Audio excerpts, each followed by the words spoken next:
The Kansas plains stretch flat to the edge of the world, a gray sky pressing down on wheat stubble that runs for 40 miles without a fence to break it. A section road cuts north toward a single farmhouse, the light burning in one window at 4 in the morning. Inside a concrete block shop behind the house, a forge glows orange against the dark, and a woman stands alone at an anvil that has been in the same corner since the year the war in Europe began. Her hands move with a certainty that does not match her age. On the east wall behind her, 5 shelves of coffee cans wait in silence, each one labeled in a child's handwriting from a spring afternoon in 1961 when a whole county laughed at what they could not see. Somewhere in Pratt, a banker in a frosted glass office is about to learn what 35 cents can grow into over 22 years. The spring of 1961 came to Pratt County the way it always did, with wind that carried the smell of turned earth from 40 miles in every direction, and a sky so wide it made men take their hats off just to look at it. On the second Saturday in April, a crowd gathered on a dryland farm 6 miles outside the town of Pratt, Kansas, where the widow of a man named Otis Hemmert was selling everything her husband had spent 41 years accumulating. Otis had died in February of a heart that had simply given up during morning chores, and by the time the ground thawed enough to bury him, his wife had already made her decision. She was going to Enid to live with her sister. She was not going to farm. The auctioneer that day was Burl Aykroyd, a man of 63 with a red neck and a voice that could reach the back of any pasture in 3 counties. He had been running farm sales since 1934, and he had a system for moving the miscellaneous items that always accumulated in a working farm's outbuildings. He held them up. He set a price. He waited about 4 seconds. If nobody bid, he moved on. He did not have time for sentiment, and neither did his customers, who had come to buy tractors and discs and cattle, not to sort through the leavings of a dead man's shop. Near the end of the sale, when the good implements had already gone, and the crowd had thinned to the men who lingered at every auction, whether or not they intended to buy, Burl reached into a wheelbarrow of odds and ends and lifted out a Maxwell House coffee can, a large size, packed to the rim with rusted horseshoes. He held it up by the wire bail. The shoes inside were welded together with rust so thick it looked like the whole can had been dipped in a paste of iron and dried in the sun. 2 of the shoes visible at the top were cracked straight through the toe. Nails still stuck through some of the holes, bent and blackened. The can weighed close to 15 pounds. Burl looked at it the way a man looks at a joke he has told before. His shoulders lifted slightly. He turned it in the sunlight. Somebody want this, was all he offered the crowd, in a voice that did not expect an answer. It's heavy. A small hand went up near the tailgate of his truck. She was 9 years old. Her wool coat was gray, buttoned to the throat. Cuffs turned back once because the sleeves were still an inch too long. Her hair was cut straight across the forehead in the way farm mothers cut their daughters' hair when a haircut was a 5-minute job done between chores. She had walked to the front of the wheelbarrow while nobody was looking, and she was standing about 4 feet from Burl Aykroyd's boots, holding out 2 dimes, 1 nickel, and 2 pennies in a palm, so small the coins covered nearly all of it. The silence that came before the laughter lasted maybe 2 seconds. It was long enough for Burl to look down at the coins, and then at the child, and then at the crowd, and then back at the coins, and to understand that what he was witnessing was going to be told in Pratt County for a considerable length of time regardless of what he did next. He set the can down on the tailgate. He took the money from her hand. He wrote her name in his ledger the way he wrote every buyer's name, and then he pushed the can across the tailgate toward her, and the laughter started. It was not cruel laughter. Pratt County in 1961 was not a place that produced cruel laughter about children. It was the particular kind of amusement that comes to a group of grown men when they have just watched something so unlikely, so complete in its absurdity, that it feels like a gift the day has given them for showing up. A little girl in a wool coat spending her entire allowance on a can of rusted iron at the tail end of a dead farmer's sale, hauling it away with both arms because it was too heavy for one, staggering under the weight but refusing to set it down. The men laughed the way they might have laughed at a good story told at the feed store. They laughed, shook their heads, elbowed each other. One of them, a fellow named Bill Prescott who ran cattle out toward Cullison, said something about Harlan Merrick's youngest that produced another round of it, louder this time, because everybody knew Harlan Merrick, and everybody understood that whatever else could be said about the man, he had raised a child who saw the world differently. The story reached the feed store on Main Street by 4 that afternoon. It reached the co-op out on Highway 54 by dusk, By Monday morning, when the farmers of Pratt County stopped at the diner across from the grain elevator for coffee before starting their day, the story had acquired the polish of a good yarn. Somebody said the little Merrick girl had paid $1. Somebody said she'd bought 3 cans. Somebody said she'd cried when her father made her leave it in the barn. None of it was true. What was true was that she had carried that can into the shop behind her father's house that same afternoon, set it on the concrete floor near the workbench, stood over it with her hands on her hips like a woman surveying a piece of ground she intended to work. Harlan Merrick watched his daughter from the doorway of the shop. He was a man of 48 then, 5'9", weighed 160, and looked as if he had been carved out of a piece of well-cured hedgewood by somebody who had used a knife instead of a chisel. His hair was going gray at the temples but not on top. His hands were the hands of a man who had done real work every day of his life since he was 12 years old, and there was not a callus on them that had not been earned twice, mile often. And when he did, it was the small, private smile of a man who found the world quietly funny and had no interest in explaining the joke to anyone. He watched Della standing over her can of rust. He did not say anything for a long time. The wind pushed at the shop door behind him. Somewhere out past the barn, a red-winged blackbird was working through its afternoon call.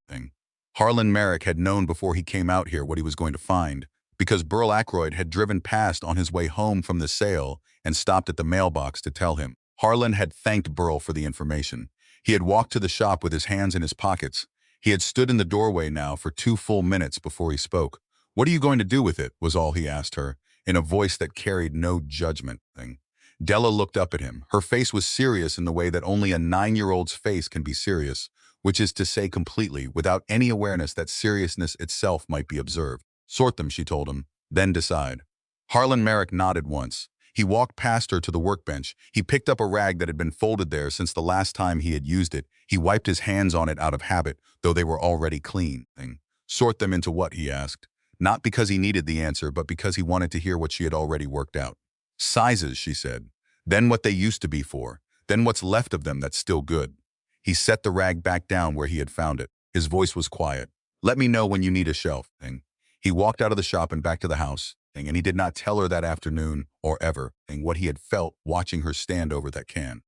He was not a man for that sort of telling, but he thought about it that night, sitting at the kitchen table with the newspaper open in front of him, and what he thought was that his daughter had seen something in a can of rust that Burl Ackroyd had not seen, that Bill Prescott had not seen, that not one of the grown men at that sale had seen. She had seen material. She had seen it at 9 years old. He had spent most of his life trying to teach grown men to see it, and had mostly failed. His daughter had figured it out on her own. And he did not know yet what she was going to do with the knowledge, but he understood already that whatever it was going to change what she made of her life. The farm sat on ground his own father. Ansel Merrick had broken from native sod in 1,923, 320 acres of flat wheat country 4 miles east of Pratt, laid out along a section road that ran arrow straight to the county line. Ansel had come up from Missouri after the war and paid cash for the ground, which he was able to do because he had spent the war years working oil rigs in Butler County and had saved every dollar he could keep from spending. He had built the first house himself out of lumber hauled by wagon from the mill in Cunningham, and he had died in that house in 949, the same bedroom where Harlan would eventually die. Having never in his 69 years borrowed money from a bank, Harlan had inherited the farm at 36 with the same absolute clarity of ownership his father had passed on to him, and he had made the same promise to himself, and he had kept it. The shop behind the house was where Harlan lived his real life. The house was where he ate and slept and read the paper. The shop was where he did the thinking that mattered. It was 40 feet long and 20 feet wide, concrete block on all 4 walls, corrugated tin roof pitched just enough to shed the Kansas rain. A wood stove in the northwest corner burned hedgewood from October through April, and Harlan cut and split every stick of it himself from the tree line along the creek at the back of the property.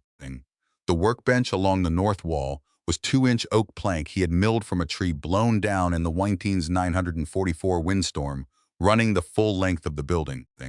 Above the bench, a pegboard he had cut and mounted with his own hands, hung every tool he owned, arranged by function and size in a system that could have been mistaken for a display in a museum. The forge in the southeast corner had come from a blacksmith named Willem Karsten, who had shod horses in Kingman County from 1902 until 1938, and who had sold it to Harlan for $12 when his eyesight went. The post vise bolted to the end of the bench had come from an estate sale in 1941 $7. The drill press in the middle of the floor had come from a machine shop in Wichita in 1947 $22. Hauled home wrapped in burlap in the bed of a Ford truck Harlan had bought used in 1946 and would drive for another 18 years. Every tool in that shop had a history and a price, and Harlan Merrick could recite both without pausing to think. What he taught Della, starting the afternoon she came home with her can, was not a trade. He was too honest a man to pretend that what he did in that shop amounted to a trade, since he had never taken a paying customer in his life. What he taught her was closer to a way of seeing. He taught her that iron had grained the way wood had grained. That a piece of metal remembered how it had been worked. That if you knew how to read it, you could tell whether it had been shaped hot or cold, whether it had been hammered or drawn, whether it had been made by a man who cared about his work or by a man who was in a hurry. He taught her that rust was not the end of a piece of iron. Rust was time was all, he told her, one afternoon. Standing at the workbench with a shoe from her can held between the vise jaws. Time can be reversed with heat and a wire wheel and a little patience. That's not death. That's just weather. He said it in the offhand way he said everything, without looking at her, without any sense that he was delivering a lesson. But she remembered the sentence for the rest of her life. The first summer after the sale, Della sorted her can. She emptied it onto a canvas tarp Harlan spread on the shop floor for her, and she went through the shoes one at a time. There were 47 of them. She learned to tell the fronts from the hinds by the shape of the toe and the width of the branch. She learned to tell the sizes by comparing them to a good shoe her father took down from a hook on the wall, a shoe he had made himself for their own horse, a bay gelding named Cutter who worked the vegetable garden and pulled the small wagon Harlan used for hauling around the place. Della learned to feel the heft of each shoe in her palm, to guess, before she checked, whether it had been made for a saddle horse or a plow horse or one of the heavy draft crosses that a few farmers in the county still kept out of habit or affection. By August, she had the 47 shoes sorted into 6 coffee cans of her own, each one labeled in her handwriting with the size and type of shoe it held. The cans sat on a scrap of 2x6 she had propped against the east wall of the shop on 2 overturned buckets. It was, as Harlan noted the first time he walked past it, an aspiration. She turned 10 in September of that year. In October, she went with her father to a farm sale outside Cairo, on the north end of the county, and she came home with 3 more cans of Horseshoes she had bought for $1.15 from the total of $1.50 she had saved from odd jobs and her monthly allowance. Harlan had not encouraged her to make the purchase. He had not discouraged her either. He had watched from 20 feet away while she negotiated with the auctioneer, who was not Burl this time but a younger man from Stafford County who did not know the story and treated her like any other buyer once he understood she had cash. She came back to the truck with the 3 cans stacked in her arms, and Harlan opened the tailgate for her without a word and lifted them into the bed. She rode home in the passenger seat with her hands folded in her lap. Neither of them spoke about the cans. Harlan turned the radio on. They listened to the noon news out of Wichita, and then a market report, and Della watched the wheat fields go past, sorting the new shoes in her head already.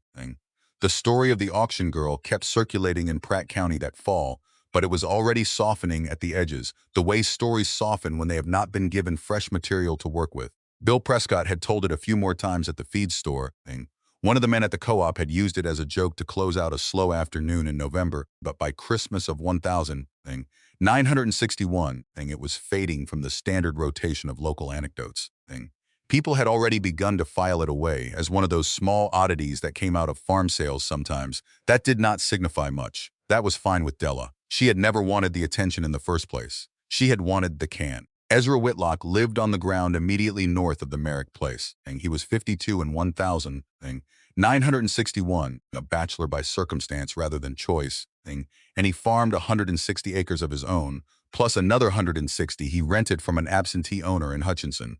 Ezra was not a bad neighbor. He was not a good one either. He was, as Harlan Merrick sometimes noted, the kind of man who confused knowing everybody's business with being useful, who had built a full inner life around the small satisfactions of being the first to bring news from one house to the next. Ezra stopped by the Merrick place in early June of 1963. He had walked his fence line that morning and found a section down on the west side, and he had come over to see whether Harlan wanted to split the cost of new wire, which was the neighborly thing to do and also the cheapest way to solve the problem. Harlan was in the wheat field on the tractor. Marlene, Della's mother, was in the garden. Ezra took himself around the back of the house looking for Harlan, and he ended up at the open door of the shop, where he stopped, because what he saw inside made him stand still for the better part of a full minute. Della was 11 years old by then. She was standing at the workbench with a wire wheel humming on the bench grinder, holding a horseshoe against it with both hands. Sparks came off the shoe in a small orange arc. On the bench beside her were 20 more shoes sorted in 2 rows. On the prop board along the east wall, where the 6 original cans had been in 1,961, there were now 19 cans, each one labeled, and each one full or nearly so. On the shelf below, which she had asked her father to build the previous winter, and which he had built out of oak scraps and hedge posts. On a Saturday afternoon in March, there were 12 more. Ezra Whitlock stood in the doorway. He watched her for a while. He counted because Ezra Whitlock counted things. And he arrived at a number that did not seem possible for a girl her age to have accumulated by herself. When she noticed him and turned off the grinder, he lifted his hat and said something about looking for her daddy. She pointed toward the wheat field. He nodded. He looked one more time at the shelf along the east wall, and then he left. He told the story at the co-op that afternoon. He told it again at the diner on Wednesday. By the end of the week, it had come back to Harlan through the man who ran the feed store, who mentioned it in the offhand way that men in Pratt County mention things they thought other men should know about. Harlan drove home that afternoon with a sack of oats and a headache. He parked in the yard. He walked into the kitchen. Marlene looked up from the sink and could tell by his face that something had happened. But she did not ask, because she had been married to Harlan Merrick for 23 years, and she knew he would tell her when he was ready. Della was at the kitchen table doing arithmetic homework. Harlan poured himself a glass of water. He drank half of it. He set the glass down on the counter. He looked at his daughter for a long moment, and then he walked out to the shop. She followed him a few minutes later, because she knew when she was being called, even when nothing had been said. Harlan was standing in front of her shelf, the one he had built her in March. He had his hands in his pockets. He was looking at the cans, at the board propped against the wall above them, at the whole arrangement with the neutral, assessing gaze of a man who was trying to see it the way Ezra Whitlock had seen it, from the doorway, without context. He turned when she came in. He did not look angry. He looked tired. He looked more than anything like a man who had just realized he was going to have to do some carpentry. Ezra Whitlock came around today, he told her without preamble. He mentioned to a few people what he saw in here. So now Bill Prescott knows, and Ott Kellner knows, and the fellow at the feed store knows, and probably by Sunday half the men at First Baptist will know. He paused. He looked at her. Are you all right with that? Della thought about the question. She was 11, and she was not accustomed to being asked whether she was all right with something. She had assumed her whole life that the answer to that kind of question was already decided by the adults involved. I don't care what Ezra Whitlock thinks, she told him. Harlan almost smiled. He caught it before it got to his mouth. That's the correct answer, he told her. But I asked you a different question, she thought again. She looked at her shelf. She looked at the cans, at the shoes inside them, at the years of Saturday auctions and farm sales and slow afternoons in the shop that were sitting there in numbered rows against the east wall of the building. She thought about the men laughing at the tailgate in 1961. She thought about her father standing in the doorway that day, watching her sort her can, about the way he had said all right and walked away. I'm all right with it, she told him. Good, was what Harlan said, because I'm going to build you a real shelf. That propped board is going to fall over one of these days and dump the whole operation on the floor, and then we're going to have a mess. And he built the shelf that Saturday. It ran the full length of the east wall, 8 feet long, oak plank on cedar posts, with a lip along the front edge to keep the cans from sliding off. He built it in a day. He did not say anything else about Ezra Whitlock, or about the co-op, or about the men who now knew what Della had been doing in the shop for 2 years. When he finished, he wiped the sawdust off with a rag, stood back to look at it, and said only one thing, which she remembered later. As the first time in her life, she understood that her father was on her side without qualification. People see scrap, he told her, standing in front of the empty shelf. You see what you see. That's your business. Anybody who's got a problem with it can bring their problem to me. She helped him move the cans onto the new shelf that afternoon. There were 31 by then. By the end of the following summer, there would be 50. By the time she was 14, she would need a second shelf below the first, and by 15, she would need a third along the wall next to it. And by the time she graduated from high school in 1970, she would have 5 shelves of coffee cans running the full length of the east wall and around the corner onto the south wall, and she would know every shoe in every can by feel. The years between 9,961 and 1,969 in the Merrick shop had a quality that was hard to describe to anyone who had not spent time in that kind of place. They were quiet years, mostly. Harlan worked at his own things. Della worked at hers. Sometimes he showed her how to do something specific, how to draw a taper, how to punch a nail hole clean, how to bend a shoe on the anvil without losing the heel, and sometimes she asked him a question, and sometimes he answered it right away, and sometimes he made her figure it out for herself. She learned to shoe their own horse cutter, when she was 13, to trim his hooves when she was 12, She learned to build a fire in the forge that would hold the right heat for the work at hand, which was not something you could teach in a sentence, She learned it the way her father had learned it, by getting it wrong for 2 years, and then getting it right without knowing exactly when the wrongness had stopped. Harlan Merrick did not talk to his daughter about money often, but when he did, he was clear. He believed there were 2 kinds of men in the world: the men who owned what they had, and the men who owed what they had. And he believed that the second kind spent their lives working for the first kind, whether they understood the arrangement or not. He believed that a bank was a useful institution for keeping money safe and a dangerous one for borrowing it. He believed that debt was a form of servitude that men had agreed to call something else because the true name was uncomfortable. He said these things not as speeches but as observations, dropped into conversations about the weather or the price of wheat or the neighbor's new tractor. Della absorbed them without knowing she was absorbing them. By the time she was 15, she could not have said where her opinions on money had come from because they felt like her own. This was, of course, the point. In the fall of 1969, the wheat crop came in short. Not disastrous, but short enough that Harlan sat at the kitchen table one Sunday evening with the ledger book open and figured for a long time before he closed it. Their old wheat drill, a McCormick unit he had bought used in 1000, 953, had been running on borrowed time for 3 seasons. Harlan had rebuilt the seed metering on it twice. He had welded the frame in 4 places. He had replaced every bearing that could be replaced without machining a new one. In the spring, when he next needed to plant, the drill was going to fail. And he knew it. And there was not going to be anything he could do about it in the field. He needed a different drill. Not new. He never bought new, but different. There was one for sale over in Kingman, a John Deere unit from 1961, in decent shape, that a farmer was moving off of because he had upgraded. The asking price was $2,000.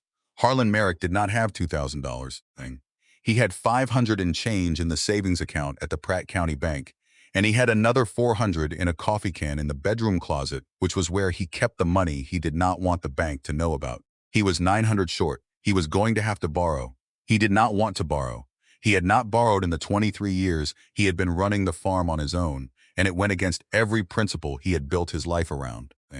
But the alternative was to plant behind a broken drill in the spring, or to hire the planting done by a neighbor, which would cost him more over 3 seasons than the loan payment on the drill would cost over the same period. He did the arithmetic 3 times. He did it on Saturday and on Sunday and again on Monday morning. Then he put on his good shirt and drove into Pratt to see the bank. Della was 17. She had a driver's license by then and was allowed to take the truck to town on her own for errands. But that morning she rode with her father because Marlene had asked her to pick up some things at the grocery thing, and because it was easier to combine the trip than to make 2 of them. Harlan parked at the bank. He told her he would meet her at the truck in 30 minutes. She walked down Main Street to the grocery. She bought what her mother had asked for. She came back to the truck, put the bags in the bed, and covered them with the tarp. Harlan kept there, then walked back toward the bank because there was still 15 minutes on the clock, and it was warmer inside than out. She sat in one of the wooden chairs in the lobby. The bank was small. It had 1 counter and 3 desks behind a low wooden railing, and the president's office was at the back, behind a door with a frosted glass panel. Della could see her father's silhouette through the glass. He was sitting in a chair across from a larger silhouette, which she assumed was the president. She could not hear what they were saying. The larger silhouette was Merle Ketterling. He was 49 years old that fall, 6 feet tall, thick through the shoulders, prematurely bald, with the kind of face that had been trained since childhood to convey an interest it did not always feel. He had come to Pratt in 1958 from Salina, where he had grown up in a banking family, and he had been running the Pratt County Bank for 11 years, By the time Harlan Merrick sat down across from him, he believed himself to be a good banker. He believed himself to be a fair banker.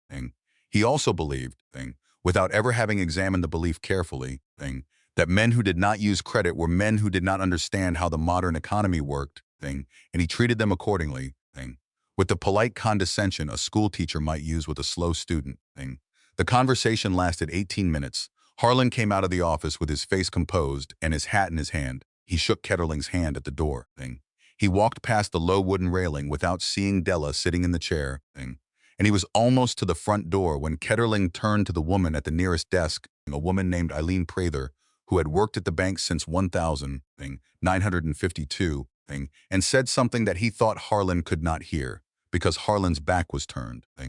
That's the kind of man, Ketterling told Eileen, in a voice that was quieter than the rest of the lobby but not as quiet as he thought, who's going to die without ever understanding why the world moved on without him. Eileen Prather looked up at him. Her face went carefully neutral, in the way that women who worked in small-town banks in 1969 had trained themselves to keep their faces when their bosses said things it was not their place to correct. Harlan Merrick heard it. His hand was on the door handle. He did not turn around. He did not react. He pushed the door open and walked out onto the sidewalk, and he was already 3 steps toward the truck when Della came through the door behind him. He did not know she had been in the lobby. He assumed she had been at the grocery the whole time. She rode home in the passenger seat without saying a word. He asked her once whether she had gotten everything on the list. She said yes. He did not ask her anything else. He drove out of Pratt on Highway 54, turned north on the section road, and he did not speak the whole way. Della watched his hands on the steering wheel and understood that something had happened in that office that he was not going to tell her about. She had heard what Ketterling had said. She was going to remember it, the exact words, the tone, the way Eileen Prather's face had frozen when they were spoken. She was going to remember them for the rest of her life. But she was not going to tell her father she had heard, because she understood that a man like Harlan Merrick did not need his 17-year-old daughter to know he had been insulted, and that whatever he was going to do about it, he was going to do without help. What Harlan did about it was to drive out to Kingman that Saturday and offer the farmer $1,200 cash for the John Deere drill. Take it or leave it. The farmer took it because winter was coming and he wanted the drill out of his yard, and because $1,200 in cash on a November Saturday was worth more than $1,600 in a promise for the following spring. Harlan paid him from the savings account, from the coffee can in the closet, from a small sum he had put aside from the summer's calf sales that Marlene did not know about, and he brought the drill home behind the truck on a trailer he borrowed from Ezra Whitlock. He never mentioned the Pratt County Bank again for as long as he lived. Della graduated from Pratt High School in May of 1970. Her grades were strong. Her guidance counselor, a woman named Marion Gerhardt, who had been at the high school for 15 years and had a good eye for the students who could go somewhere if they wanted to, sat her down in April and handed her a manila envelope. Inside was a brochure for Kansas State University in Manhattan and an application for financial aid. Marion Gerhardt did not push. She had learned over the years that pushing farm kids toward college produced the opposite of what she intended. She said only that Della had the grades, that the financial aid would cover most of what she could not afford, that she wanted her to consider it. Della took the envelope home. She looked at the brochure for 2 weeks. She looked at the pictures of the campus and the dormitory rooms and the smiling students on the sidewalk in front of Anderson Hall. She looked at the courses of study listed in the back, felt for a moment something she had not felt often in her life, which was the pull of a different possibility, a life that could be assembled from pieces she had not yet touched. She put the brochure in the drawer of her nightstand. Her brothers had both left by then.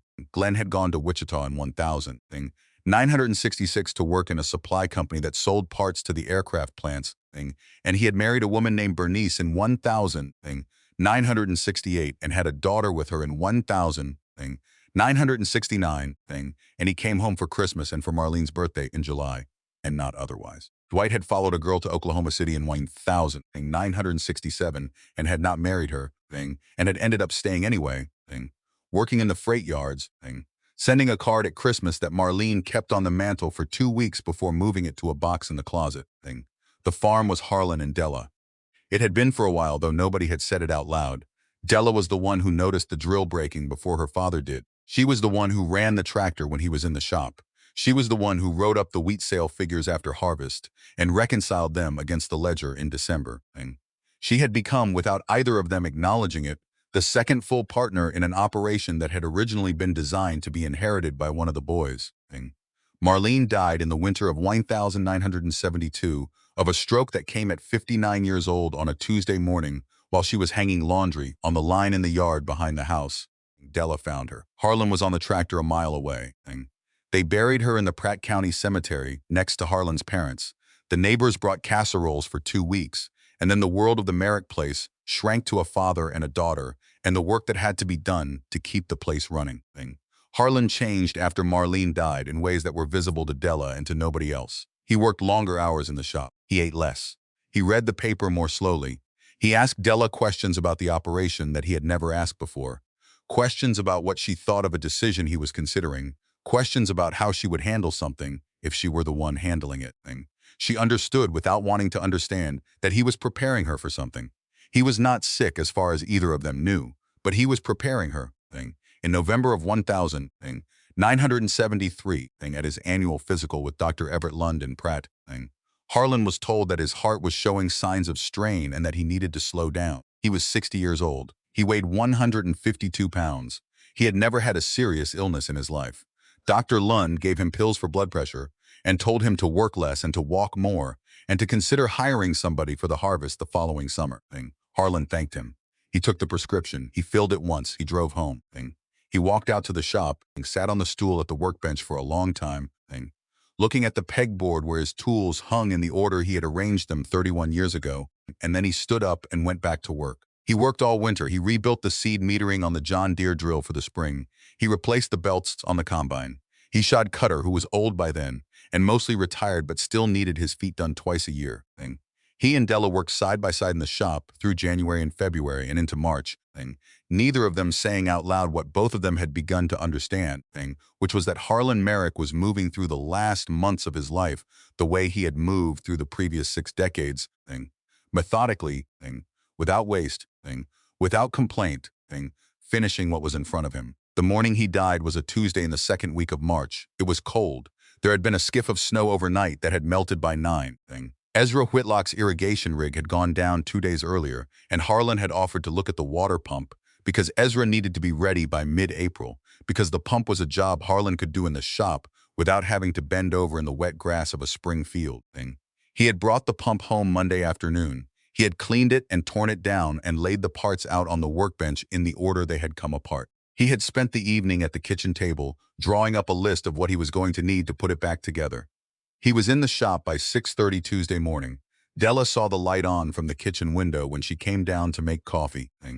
She watched him through the window for a minute, the way she had watched him 1,000 times in her life, and then she made the coffee, and she poured 2 cups, and she carried both of them across the yard to the shop, found him at the workbench. He was sitting on the stool. His hand was resting on the reassembled pump, which was clean, complete, and ready to be reinstalled at Ezra's place whenever Ezra came to get it. He had finished the job. He had done it in a little under 2 hours.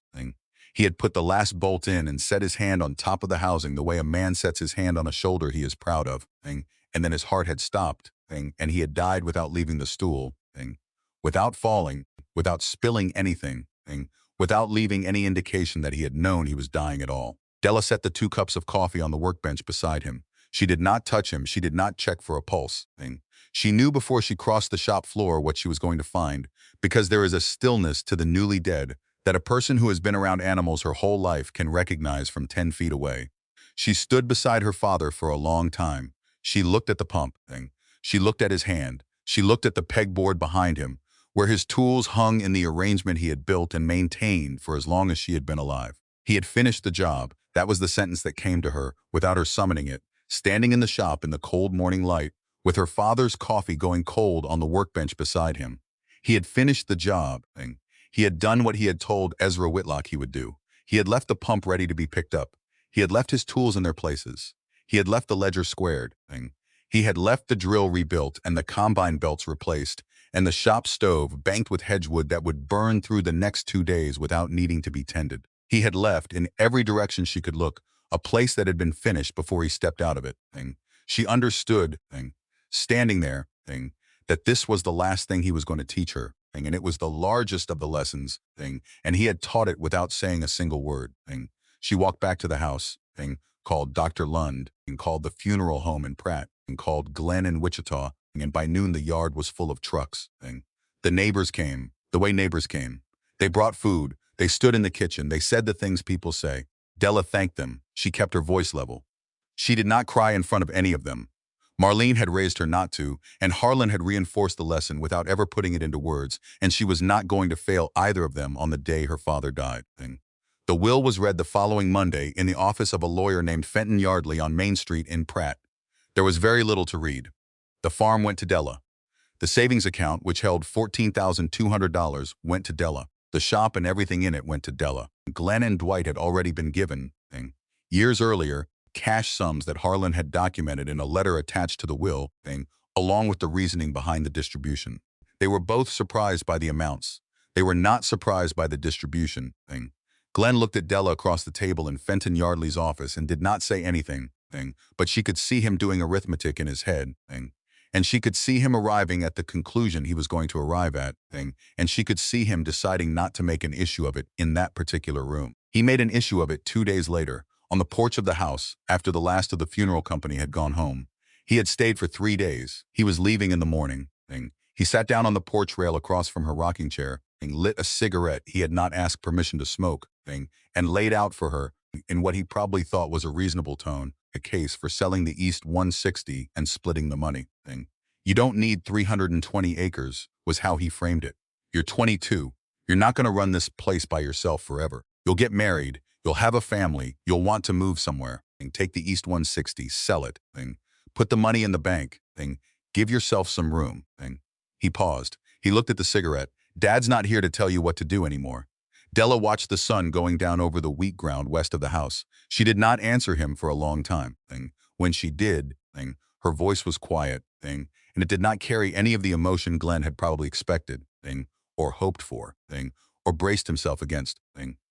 I'll think about it, was what she told him. He left in the morning. She stood in the yard and watched his truck disappear down the section road toward Highway 54. She waited until she could not see the dust anymore. Then she walked back into the house, put on her coat, walked across the yard to the shop. The stove had gone out.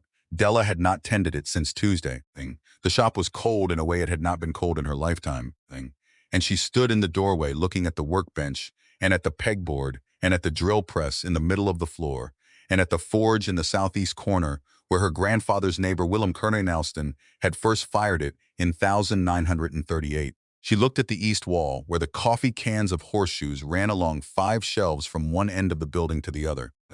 612 shoes sorted and cataloged, 13 years of Saturday afternoons and farm sales and quiet negotiations with auctioneers who had not known what she was doing and would not have understood if she had told them.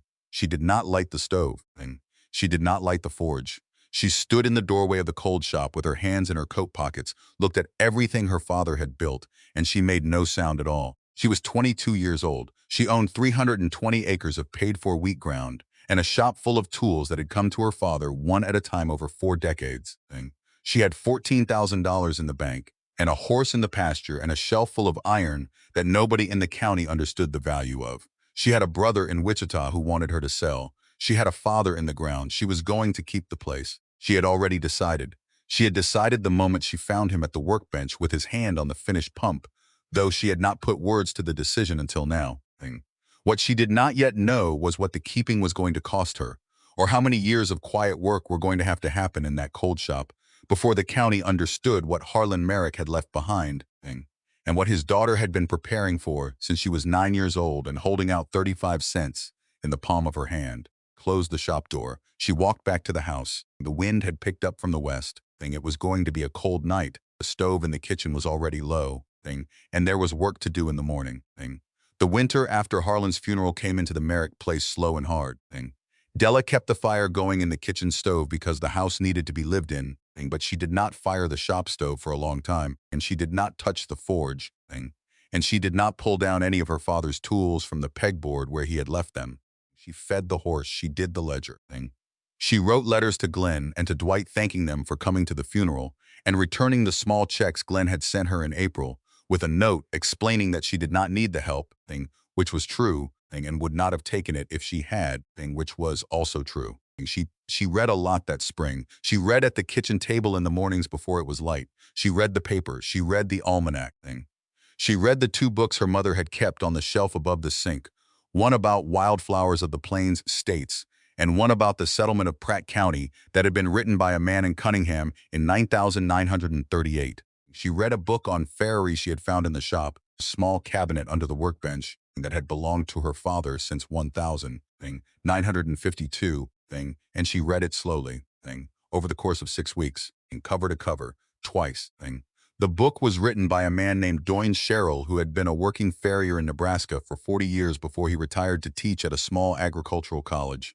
It was a plain book with black and white illustrations and prose that did not try to be more than it was. Della read it the way she had read the almanac, the way she read anything her father had touched, with the assumption that what was inside the covers was worth attending to. And when she finished it the second time, in June of 1974, she closed it and set it on the workbench next to her mother's Bible, which she had brought out from the house that morning, without knowing why.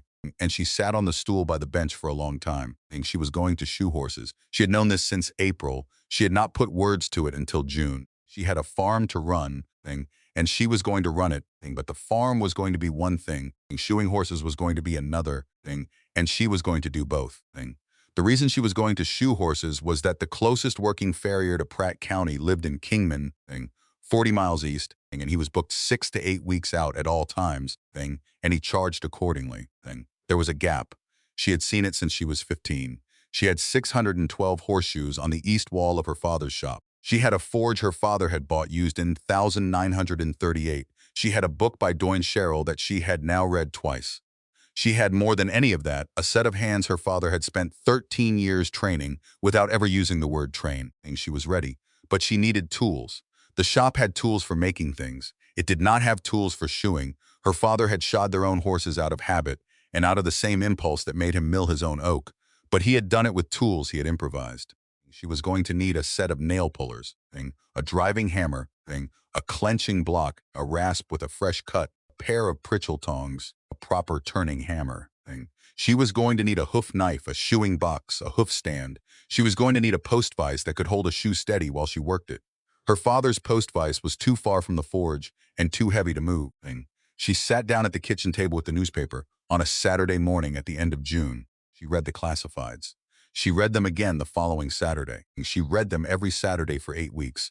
And in the third week of August, in the back page of the classifieds under a heading that said Farm Items Misc, she found what she was looking for. The advertisement had been placed by a man named Sylvester Kesner, who lived in Kingman County near the town of Cunningham, and who was placing the notice on behalf of his neighbor, a retired farrier named Eldon Shreve, who was selling off his working tools because he was 81 years old and could no longer stand at an anvil for the time the work required. The advertisement listed the tools by name. It included a phone number. It said serious inquiries only. Della called the number Sunday afternoon after church, which she still attended, mostly out of habit and out of what she believed her mother would have wanted. Sylvester Kesner answered. He told her the tools were still available. He told her Eldon Shreve was expecting to sell the whole lot to somebody who would use them, not to somebody who would resell them. And he asked her a few questions about herself in a voice that was pleasant, but not friendly, answered him honestly. She told him her name. She told him where she farmed. She told him she was Harlan Merrick's daughter. There was a pause on the line, and Sylvester Kesner said, a voice that had changed slightly, that he had known her father a little, from a farm sale in Kingman County in 1959, where they had bid against each other for a wheelbarrow of scrap iron, and Harlan had won it by $1. He said her father had been a fair man. He said he would tell Eldon Shreve she was coming out on Wednesday. She drove out on Wednesday. Eldon Shreve lived on a small place east of Cunningham, 16 acres with a house and a barn and a shed that had been the shop where he had shod horses in Kingman County since 1918. He was 81, and his hair was white. His eyes were pale blue. His hands, when he shook Della's hand at the front step, the hands of a man who had spent 60 years working iron and horn, and she felt in them the calluses her father's hands had carried and the same absence of any softness at the fingertips that came from a lifetime of pinching hot metal without thinking about it. She learned, and in the first 30 seconds of their meeting that the Shreves of Kingman County were kin to the Shreves, who farmed the section immediately east of the Merrick place, and that Eldon's older brother Ansel Shreve had been the man her father had helped drill an irrigation well for in the summer of 1951. She had known the Shreve family her whole life. She had not known the farrier belonged to the same family. It was the sort of connection that would not have surprised her father, who had believed that the world was smaller than most men understood. Eldon walked her out to the shed. He did not say much on the way. He was a man who had done his talking early in life and had run out of the need for it, and she recognized the quality in him because it was the quality her father had had, though her father had come to it younger. The shed was clean. The tools were laid out on a bench that had been swept that morning. He walked her through them one at a time. That's a pritchel, he told her, holding up a slender tool with a squared point. My father made it in 1904. You use it to punch the nail holes clean after you draw them. If the point goes on you, you can reforge it, but be careful with the temper. That temper is right where you want it, and you don't get that back easily once you lose it. Della held the pritchel, and she turned it in her hand. She felt the balance of it. She set it back on the bench. He walked her through the driving hammer, through the two sizes of turning hammer, through the nail pullers, through the clenching block. He spent close to an hour on the tools. He did not sit down. Della did not sit down. When he finished, he stepped back and looked at the bench and looked at her. $22 was what he told her for the whole lot. If you are going to use them, I am going to use them, was her answer. He nodded once. He took the $22 in cash. He helped her load the tools into the bed of the truck. He walked her back to the cab. He stood at the driver's window for a moment before she pulled away. Your daddy would want you to know a thing, he told her, his voice quiet. A shoe is not a piece of iron. A shoe is a promise you make to a horse and to the man who owns the horse. When you drive that first nail, you are promising both of them that you know what you are doing. If you do not know, do not drive. That is the whole of it. Della thanked him. She drove home. She did not stop for lunch on the way. She got the tools into the shop before dark, laid them on her father's workbench in the arrangement Eldon Shreve had used on his bench, and she did not touch them again for 2 weeks, because she was still not ready to touch them without more preparation than she had done. The Champion Postfist came in October. She had seen the classified in the Pratt paper on a Tuesday. A farm outside Medicine Lodge in Barber County was selling equipment ahead of a move. She had driven the 45 minutes on Thursday morning to look at it, and she had found the vise sitting in a collapsed shed with the roof on top of it, and she had paid the farmer $8 for it and had loaded it into the truck herself. The jaws were sprung. The screw was seized. The mounting plate was cracked along one edge, but not through the critical section. She could see, standing in the ruined shed with the vise on the truck bed behind her, exactly what her father would have done with it. She spent the winter of 1974 in the shop. She rebuilt the vise using the welding technique her father had shown her a decade earlier for cracked cast iron, slow preheat with the forge, the right rod, slower cool down with the whole piece buried in a bucket of ash for 2 days. She freed the seized screw with penetrating oil applied over the course of a week, heat applied in short doses, a patience that was not patience so much as the absence of any impulse to rush. She mounted the vise at the end of the workbench in the position her father's vise had always occupied, 4 feet from the forge, 22 inches off the concrete floor. She restored Eldon Shreve's tools on the bench grinder, using a wire wheel and linseed oil for the handles. She fired the forge for the first time since her father had died, on a Saturday morning in November, with the wind out of the north and the light coming through the shop windows the color of wet slate. She watched the coal take. She let the fire build. She stood at the forge with her hands in her coat pockets, and she did not cry, because she had done her crying alone in the house through the summer, and it was not the moment for crying anymore. She counted her costs at the kitchen table on the last day of the year. Champion vise, $8. Eldon Shreve's tools, $22. Forge coal for the winter, $14. Welding rod and flux for the vise repair, $3 and 40 cents. Wire wheel for the bench grinder, $2 and a dime. Linseed oil and handle stock, $4. Miscellaneous hardware, clips, nails, rasps, a new file set, $31. Total, $84.50. Plus the 35 cents she had paid to Burl Ackroyd on a farm sale tailgate in April of 1961. Total startup, $84.85. She wrote the number in the back of the ledger book, in the section her father had used for what he had called capital notes, and she underlined it, and she closed the book, and that was the whole of the accounting she did for the beginning of her career. The first horse came on a Wednesday, in the middle of March 1975. His name was Ridgeback. He belonged to a rancher named Vernon Yancey, who ran cattle on a section and a half of ground east of Pratt on the far side of a shallow creek that ran when the snow melted and was dry the rest of the year. Vernon was 54 that spring. He had been running his own place since 1957. He had heard about Della from a woman at the co-op named Ethel Prine, whose husband Aldous farmed south of Pratt, and had known Harlan, who had mentioned in passing that the Merrick girl was doing some farrier work now. Vernon's lead cutting horse had thrown 2 shoes over the previous week and was going uneven on the left front, and Vernon had called the farrier in Kingman on Monday and had been told the earliest available appointment was in the second week of May. He drove into the Merrick yard on Wednesday morning without an appointment, more from desperation than from conviction, and he did not knock at the house because he could see Della was in the shop with the door open, so he walked around and stood at the fence between the shop and the small paddock where she kept her father's old bay cutter. She was working a piece of stock at the forge when he came up to the fence. She saw him. She did not stop what she was doing. She finished the taper she was drawing. She set the piece on the anvil. She let it cool. She wiped her hands on the leather apron her father had worn since 1955 and walked out to the fence. Vernon lifted his hat. Ridgeback threw a shoe Monday, he told her, and one Tuesday, and he's off on the left front. I've got Kingman scheduled for May 10th. I need him working next week. My wife told me you might be able to help me. Della looked at him for a moment. She was 22 years old. She was standing in her father's shop yard in a leather apron that came down past her knees. Vernon Cianci was 32 years older than she was and had been having horses shod professionally for the same firm out of Kingman since 1961. She could see him weighing, in the way men weighed such things in that county, whether he was making a mistake. Bring him in the morning was all she told him. 7 o'clock. Don't feed him after 5 tonight. I'll do him first thing. Vernon Yancey nodded. He put his hat back on. He drove home. Ridgeback came in the trailer at 6:45 Thursday morning. Vernon led him down the ramp himself. He walked him into the barn aisle where Della had already set up the cross ties. She had spent an hour before he arrived setting up. Her tools were on a rolling cart she had built out of scrap the previous month. Her forge was hot.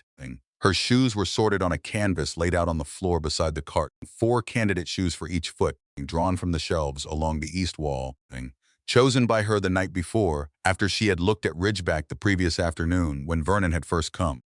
She worked in silence. Vernon watched from 20 feet away, standing at the corner of the barn with his hands in his pockets. She cleaned the hoof. She assessed the angle. She trimmed. She selected a shoe from the candidates. She carried it to the forge. She heated it, and she brought it back and set it on the anvil beside Ridgeback and adjusted the fit hot, tapping the toe once, tapping the heel once, checking against the hoof with a quick pass that raised a thin curl of smoke and the smell that anyone who had grown up around horses recognized without needing to name it. She quenched, she set, she nailed. 6 nails to the shoe, driven the way Eldon Shreve had taught her to drive them, angled toward the wall, exiting cleanly where they were supposed to exit, cut off short, clinched flat against the hoof. She rasped the wall smooth over the clinches. She set the foot down. She did all 4 feet. She took an hour and 40 minutes on the first horse she had ever shod for money. Vernon Yancey watched every minute of it. When she finished, she stepped back, wiped the sweat off her forehead with the back of her wrist, looked at Vernon. He walked over to Ridgeback. He picked up each foot in turn. He set them down. He walked the horse in a small circle in the barn aisle. He watched him move. He walked him out into the yard and turned him in a wider circle in the dirt. He came back to the barn. He took his hat off. He rubbed the back of his neck with it. He looked at Della. He looked at Ridgeback. He looked at Della again. You learned that from Harlan, he told her. His voice quiet, more statement than question. From Harlan, was her answer. And from a book, and from about 600 horseshoes on that shelf over there, and from a fellow named Eldon Shreve in Kingman County, mostly from Harlan. Vernon Yancey put his hat back on. He paid her $14 in cash from a folded stack he kept in the pocket of his jacket. He loaded Ridgeback back into the trailer. Before he pulled out of the yard, he leaned out the window of the truck. I'll bring the other 3 next week, he told her. Same time. I'm going to tell some people about this. He did tell some people. He told Ott Kellner at the feed store on Friday, told Bill Prescott at the diner on Saturday. He told Cull Farrell out at the co-op on Monday, and Cull told 2 other ranchers by Wednesday, and by the following Friday, Della had 4 appointments booked for the following 2 weeks. She did all 4 horses well. Word traveled. By the fall of 1000, 975. She had shod 19 horses across 3 counties, and she had brought in $266 in cash. She had a rate she could live with, a schedule she could keep, and a reputation that was beginning to shift slowly from the auction sale story of 1,961 to something the county was less sure how to talk about. The first year of the practice, Della learned things she had not learned from her father because her father had not shed hair for other men. She learned that horses were not the difficult part. Men were the difficult part. She learned that when she arrived at a farm at 7 in the morning and found a horse that had not been properly caught and was uncatchable in the pasture, she was expected to wait, without complaint until the owner had wrestled it in, even when the wrestling took 2 hours and put the whole day behind. She learned that when she quoted a rate of $14 a horse and did 4 horses in a morning, some fee tried to pay her 40 and pocket the difference, thinking she would not do the arithmetic in front of them. She did the arithmetic, she said quietly. She had done 4 horses. At 14 a horse, that came to 56. She said it once. If the man did not respond, she said it again. She had never had to say it a third time. She had learned early that the way she said a number the second time carried more weight than the number itself. She learned that some men would try to teach her her own trade while she was working. They stood at the fence and told her that she was setting the toe wrong, that she was rasping too much, that she was using the wrong nail. She listened. She did not argue. She did what she had already decided to do. When the shoe held for the full 6-week cycle and the horse came back moving well, the same men said nothing about the advice they had offered and often said nothing at all, which was fine with her, because she had never asked for their words in the first place. She learned that a small number of men, 3 or 4 in every county, would look at her and see something that had nothing to do with horses, would say things to her at the fence that she was not going to repeat and did not need to repeat. She learned to leave. She had a rule about it from the middle of her first year on the practice. If the second sentence out of a man's mouth was the kind of sentence she had come to recognize, she loaded her cart, put her tools in the truck, drove home. She did not finish the horse. She did not apologize. She sent an invoice for a call-out fee 3 days later, which most of them paid without argument because they did not want their wives to hear about the reason she had left. She had 4 such incidents in the first 2 years of the practice. She never had a 5th from the same man.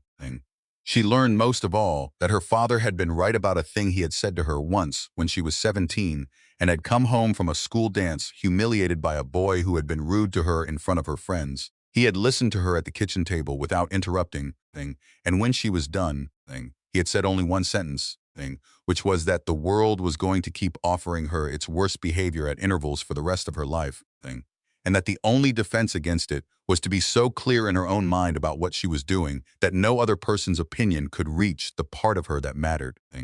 She had not understood the sentence at 17. She understood it at 23, working in a barn aisle at 7 in the morning with a rancher's nephew leaning against the fence, saying something he had thought was funny. By the summer of 1976, Della had a book of business that included 41 horses across 4 counties, a small ledger of rebooked customers who came to her every 6 weeks the way they came to the barber, a growing sense in Pratt County that the story of the auction sale had begun to age poorly. The men at the feed store no longer told it.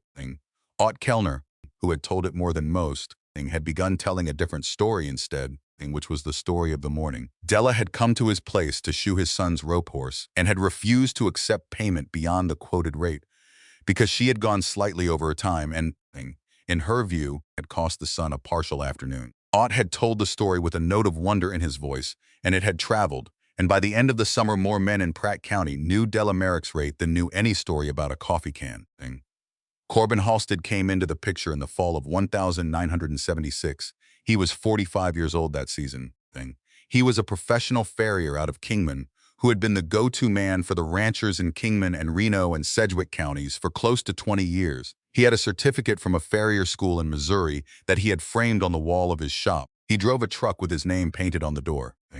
He had been losing business steadily since the middle of 1975, and by the fall of 1976, he had a clear picture of who was taking it and how, and he did not care for the picture.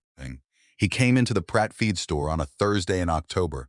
He was there ostensibly to pick up an order of horseshoe nails he had wholesaled from the supply house in Wichita and had shipped to the feed store because his own supply had run late. He stood at the counter while Ott Kellner rang him up. He looked around the store.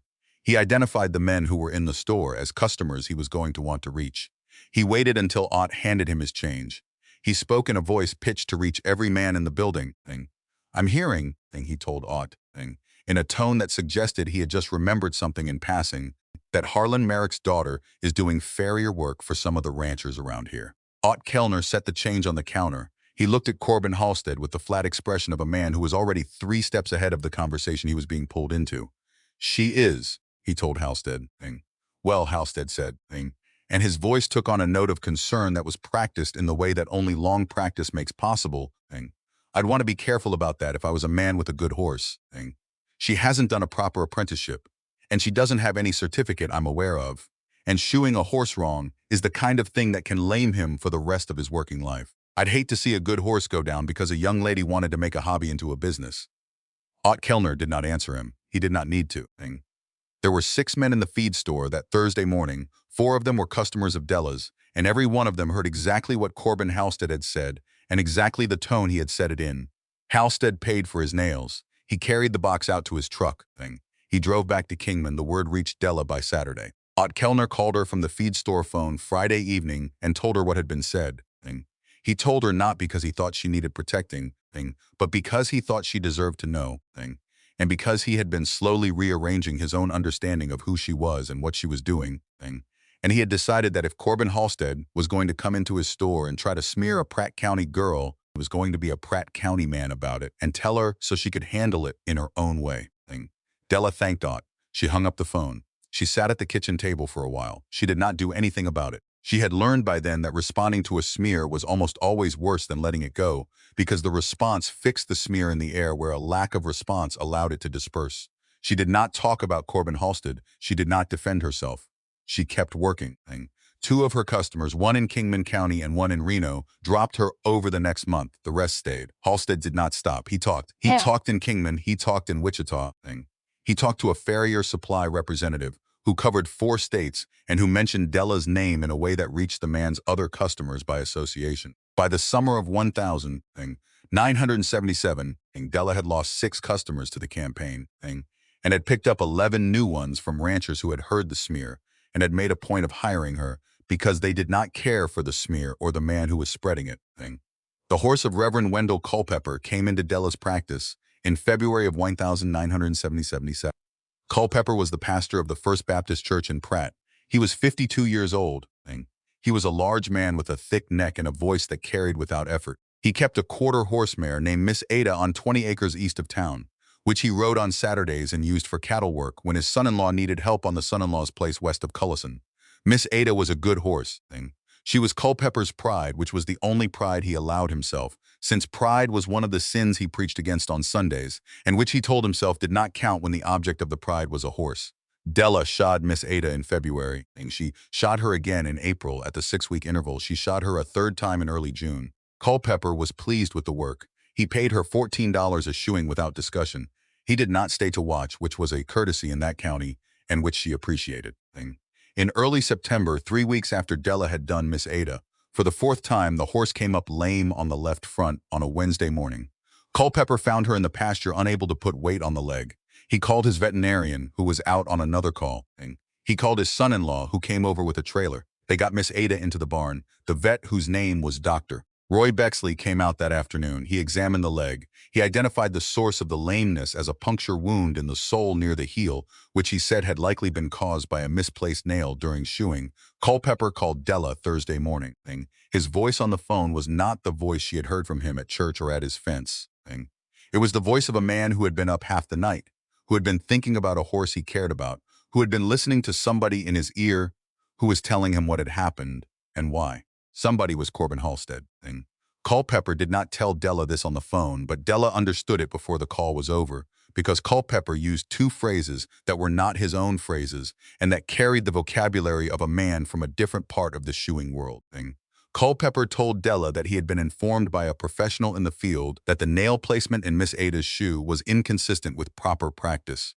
He told her he expected to be reimbursed for the vet's fee, which was $78, for the cost of the shoe reset that a properly qualified farrier was going to do, which he had been told would run around $140. He told her, in a voice that was not quite angry but was working toward it, that he expected a check for $400 to cover the costs and the loss of the horse's use for the following 6 weeks. Della listened. She let him finish. When he was done, she asked one question, in a voice that was as level as she could keep it. "Reverend," she asked, "would you allow me to come look at the horse?" He said yes. He said it grudgingly. She told him she would be there in an hour. She drove out. She examined Miss Ada in the barn. She lifted the left front foot. She looked at the shoe she had put on in August. She looked at the puncture wound in the sole. She looked at the placement of every nail. And she did this in silence, with Culpepper standing at the barn door watching her. For close to 20 minutes, the nail placement was correct. All 6 nails were where she had put them. None of them had gone into the white line. None of them had exited the wall at a bad angle. The puncture in the sole was not where any nail had been driven. It was 3/4 of an inch inside the wall, in the sole itself, and it was the shape and depth of a puncture caused by something the horse had stepped on in the pasture, not by anything Della had done in the barn aisle in August. She stood up from the foot. She looked at Culpepper. "Reverend," she said, "I did not do this. I want to say that plainly, because I do not want you to spend any more nights wondering. The nail placement is where it should be. The puncture is in the sole. She stepped on something. It happens. I can pull the shoe and check the whole foot. I will not charge you to do it. If there is anything I did wrong, I will make it right. But I did not do this." Culpepper looked at her for a long moment. His face did not soften. He had been carrying an anger since Wednesday morning, and he had made room in his house for it, and he was not ready to let it go. He told her he wanted a second opinion. He told her he was going to have a proper farrier out to look at the work. The proper farrier was Corbin Halstead. Halstead drove out Friday morning. He examined the horse. He examined the shoe. He wrote up a short letter on his own stationery, on which the name of his shop and his certificate number were printed. The letter said that the nail placement in the shoe on Miss Ada's left front was inconsistent with best farrier practice, and that the placement had likely caused nerve trauma to the hoof, resulting in secondary lameness. The letter did not mention the puncture in the sole. It did not need to. It gave Reverend Culpepper what he wanted, which was a piece of paper with a professional signature on it that supported the story he had already decided he believed. The word reached the county before Sunday. Culpepper preached that Sunday on the parable of the workers in the vineyard. He did not name Della. He did not need to. Every man in the pews who did any horse work at all understood from the tone and the pauses what the sermon was about at the second level below the text. By Monday morning, 4 of Della's regular customers had left messages at the Merrick place that they were going to reschedule with Kingman. By Wednesday, 3 more had, and by the end of the second week of September, Della had lost 60% of her customer base, and her booking calendar for October, which had been solid for 3 months, had 6 horses left on it. She did not sleep well the first week. She kept the shop stove hot. She worked at the anvil in the evenings on small projects that did not need to be worked on. She was practicing patience. She was practicing the discipline her father had given her at the kitchen table when she was 17, which was the discipline of holding what she knew was true against what other people were saying was true, and letting the truth make its own way. The night the checkbook came out was a Tuesday in the middle of October. She had come in from the field at dusk. She had eaten a supper she did not taste. She had gone into the small sitting room that had been her mother's and had opened the drawer of the desk her mother had used and had taken out the checkbook. She had written Reverend Culpepper's name across the top of the check. She had held the pen over the amount line. She sat like that for close to an hour. Outside, the wind was working the branches of the elm at the corner of the house against the siding. The clock on the mantel ticked. She thought about her father. She thought about the morning she had found him at the workbench with his hand on the finished pump. She thought about what he would have done, and she could not decide what he would have done because the situation was not one he had ever been in, and she was going to have to decide for herself, and the decision was not going to be a matter of copying him. She put the pen down. She closed the checkbook. She did not sign anything. She sat in the sitting room until close to midnight, and then she stood up, and she carried the checkbook back to the drawer, and she went to bed. She lay in her bed for a long time before she slept. In the middle of the night, she got up. She walked out to the shop in her nightdress with a wool coat pulled over it and boots on her feet. She stood in the doorway of the shop. For a long moment, she turned on the light. She walked to the east wall, she took down a coffee can labeled quarter horse fronts, size 2, and she carried it to the workbench, and she set it on the bench in the light, She looked at the shoes in the can. She thought about the ones she had used on Miss Ada. She thought about the way her father had taught her to read a shoe. She thought for a long time about what a puncture wound looked like and where it went and what it meant and about what it did not mean. She stood at the bench in her nightdress and coat for close to an hour. Then she turned out the light and walked back to the house and slept. And for the first time since her father had died, she wept quietly into the pillow before sleep took her, not for the horse or for Culpepper or for the money, but for the 13 years she had spent building a thing that a stranger from Kingman could shake in an afternoon. In the morning, she called Reverend Culpepper and asked him if she could come look at Miss Ada again. She told him she wanted to look at the other 3 feet. She told him she was not asking to convince him of anything. She was asking for permission. He said yes because he was not the kind of man who could refuse a request. Phrased that way. She drove out. She examined all 4 feet slowly, with the light from the barn doors falling across them. Miss Ada had been shod by Halstead the previous Saturday. Halstead had reset all 4 shoes at Culpepper's expense, which had come to $180. Della looked at the reset shoe on the left front. She looked at the heelcocks. She measured them in her mind against the angles she had been trained to see by both her father and Eldon Shreve. The medial heelcock on the reset shoe was off. It was set at an angle that was maybe 4 degrees too high. This was subtle. It was the kind of error a working farrier could miss without close inspection, but it was there. She looked at the other 3 feet. 2 of the 3 had similar small errors in the heelcocks. The right hind was fine. She stood up from the last foot. She looked at Culpepper, who had come out to the barn while she was working and was standing at the door. "Reverend," she said, "I want you to know something. I did not come here to do what I am about to do. But you asked me to look, and I looked, and I have to tell you what I see. The shoes on this horse were reset last Saturday. The heelcocks are wrong. I am going to be plain about that. They are wrong. If she works on them for 6 weeks like this, she will come up sore. It will not be from a puncture. It will be from the heelcocks. I can fix it. I will fix it for free. I am not asking for anything else. I want you to have a sound horse." Culpepper looked at her. His face went through several changes in a short time. He did not say anything for a long moment. Fix her was all he told her. She fixed all 4 feet that morning. She spent 2 hours doing it. She used shoes from her own stock, from the coffee cans on the east wall of her father's shop. She did not charge him. When she was done, she picked up her tools and loaded them into the truck. She did not stay for the walking. She did not need to. She had done the work correctly. Miss Ada would come sound in 3 weeks, and Reverend Culpepper would know it, and that was going to be enough. 3 weeks later, on a Sunday afternoon, Culpepper drove out to the Merrick place in his own truck. He brought a package wrapped in butcher paper. He did not come to the door. He set the package on the porch step. On top of a note he had written in his own handwriting, he drove away. Della found the package when she came in from the pasture. Inside was 5 pounds of beef jerky from a butcher in Cunningham that had been in operation since 1922 and was known across 4 counties. The note said, in 6 words, that Miss Ada was moving well. He never said the word he owed her. He was not the kind of man who could. But the note was on her kitchen shelf for the rest of her life. The jerky lasted her 3 months. And by the end of November, the customers who had left her began to come back one at a time without saying anything about their leaving. By Christmas, her book was full again.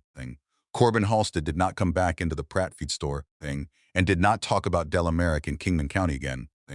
Though he did not stop talking to himself about her, would not stop for another 6 years. The rest of 1977 and all of 1978 went past the way. Years went past on a working farm that was working correctly. Della kept her practice. She grew it slowly. By the fall of 1978, she was shoeing 63 horses across 5 counties, and she was banking somewhere between $5,000 and $7,000 a year on top of what the wheat ground brought in. She had bought a new set of rasps. She had replaced the wire wheel on the bench grinder. She had put a new roof on the small barn where she kept Cutter and from the summer of 1978 on, a young quarter horse mare named Peter that she had bought at a sale in Reno County for $200. She did not spend money on anything else. Her truck was the same, 1958 GMC her father had bought, used in 1962. Her tractor was the same John Deere she had helped him hitch the drill to in the spring of 1970. Her clothes were serviceable but not new. She had begun to acquire the reputation in the county of a woman who was building something without borrowing anything, and she had begun, without asking for it, to have a certain kind of authority in a certain kind of conversation. She did not enjoy the authority.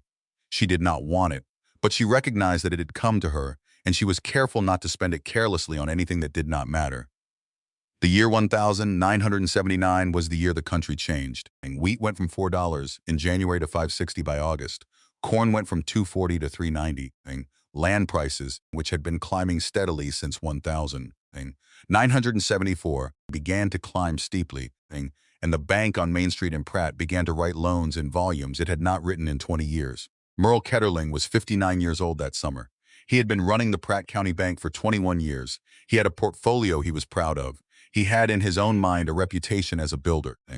He believed that the good years were going to last, because he believed, without ever having examined the belief carefully, that the men in Washington who set interest rates were going to keep them where they had been for the previous decade, and that the men on the trading floors in Chicago were going to keep buying grain at prices that made the loans sensible. He was wrong on both counts. He did not know he was wrong.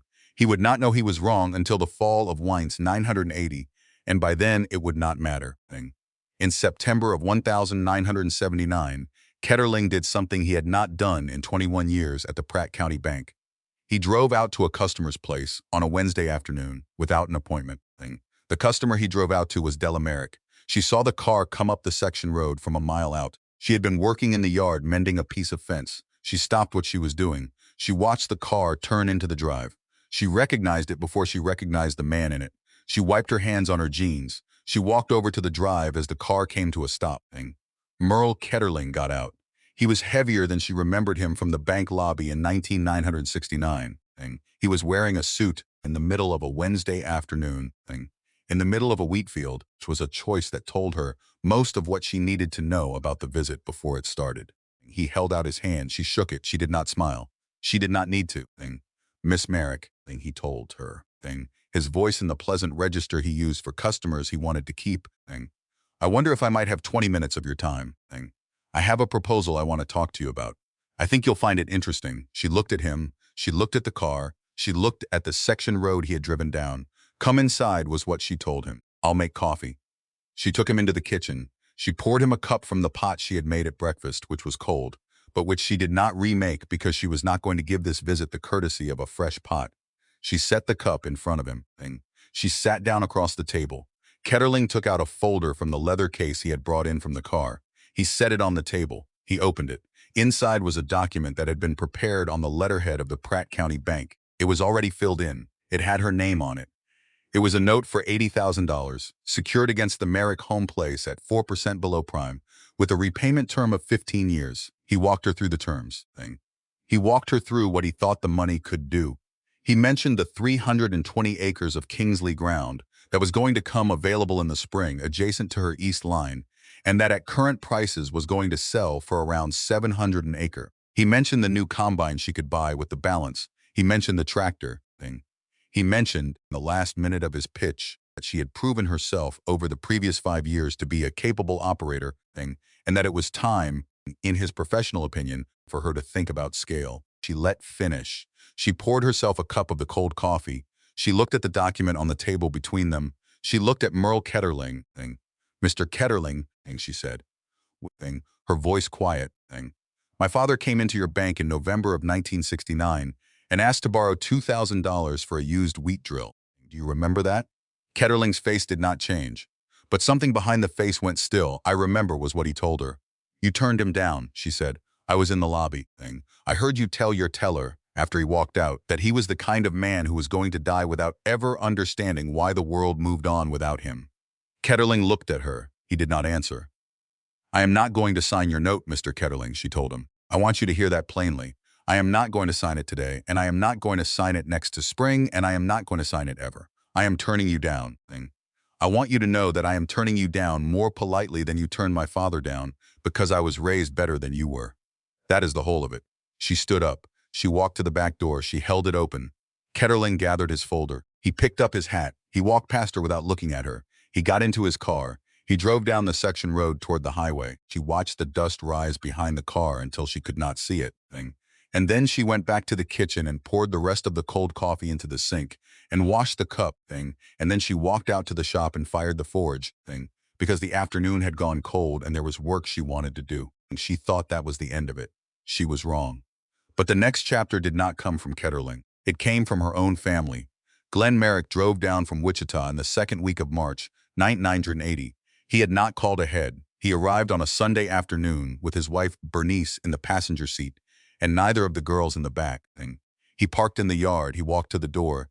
Della let him in. He came in on business. He said so within the first 2 minutes, before she had even offered him coffee. He told her, been thinking about the farm for a long time. He had been thinking, in particular, about the distribution their father had made in the will of 1,974. He had been thinking that a distribution in which the whole of the farm went to one child, and only cash sums went to the other two, was not, in his view, a distribution their father had probably intended in the way it had been carried out. Della listened.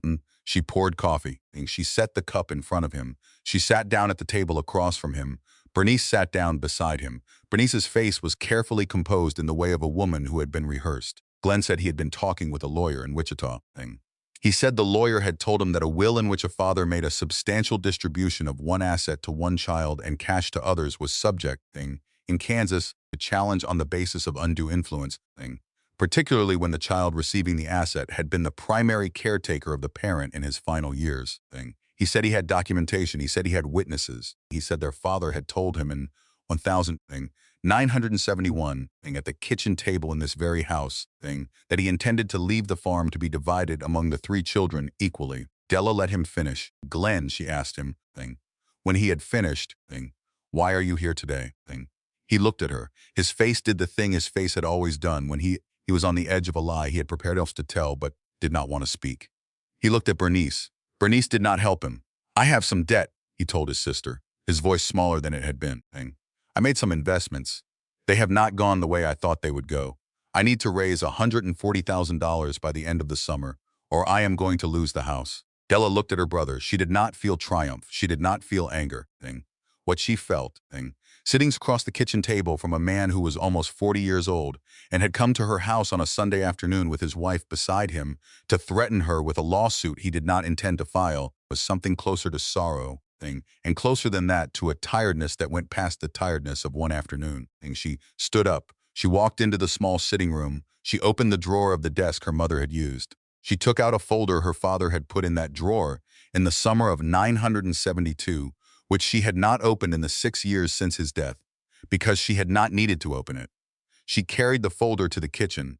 She set it on the table in front of Glenn. She sat down. Open it, she told him. Glenn opened the folder. Inside was the original will their father had executed in June of 1972, with the seal of a notary named Harmon Wayant stamped across every page, and with a letter attached in Harlan Merrick's own handwriting explaining, in 3 plain paragraphs, why the distribution was what it was. The letter said that Glenn had left the farm in 1966 and had built a life in Wichita that did not include the farm that Dwight had left in 1967 and had built a life in Oklahoma City that did not include the farm that Della had stayed and had worked the farm alongside her father and had become in every practical sense the second full partner in the operation. The letter said that leaving the farm to Della was not a preference, it was an accounting. Glenn read the letter. He read it twice. His face changed while he read it. And whatever he had prepared himself to say, and whatever the lawyer in Wichita had rehearsed him on, whatever Bernice had reminded him about on the drive down, none of it survived contact with 3 paragraphs written in his father's hand. He closed the folder. He looked at Della. He did not say anything for a long time. I'm sorry, was what he told her finally, his voice hollow, and Della was not sure whether he was apologizing to her or to their father or to himself. He and Bernice left 20 minutes later. Della watched their car go down the section road. She stood in the yard until the dust had settled. She walked back into the house. She put the folder back in the drawer. She went out to the shop. She did not fire the forge. She sat on the stool at the workbench for a long time. What she thought about sitting there was not Glenn and not Bernice and not Merle Ketterling. What she thought about was the news that had come over the kitchen radio Friday morning, which was that the Federal Reserve, under a chairman named Paul Volcker, who had been appointed the previous summer, had raised the discount rate again, that the prime lending rate at the correspondent banks had reached 15%, that men who had been predicting for 2 years that the good years were going to last were now beginning, quietly and in offices with the doors closed, to reconsider. She was 28 years old. She had $480 in the coffee can in the closet, $47,200 in the Pratt County Bank, 320 acres of paid-for wheat ground, a shop full of tools, a book of business shoeing horses that covered 5 counties. She owed no man anything. She had been prepared for what was coming since she was 9 years old and did not know she was being prepared. The storm had not yet reached the county. It was coming across the plains from Washington and from Chicago, and from 100 small farm sales already scheduled in 100 small counties, and it was going to arrive on schedule. And it was going to take with it a lot of people she cared about, and she was not going to be one of them. Stood up from the stool, she fired the forge. She had work to do in the morning. The afternoon was going cold. The shop needed to be warm by dark. The winter of 1981 came into Pratt County with a sky the color of galvanized tin and a wind that never quite stopped for 6 weeks running. Della Merrick was 29 years old that January. She sat at the kitchen table on a Sunday morning with the ledger open in front of her and the radio going low on the counter, and she was doing the same arithmetic she had done every January for 7 years, which was the arithmetic of a farm that owed nothing to anyone. Coal for the forge, $46. Nails from the supply house in Hutchinson, $18. Rasps and files, $22. Wheat seed for the spring planting. Diesel for the tractor. Property tax on 320 acres. She wrote the numbers in the column and drew a line under them and added them. And the total came to $2,140, which was within $80 of the total she had written under the same line in January of 1,000.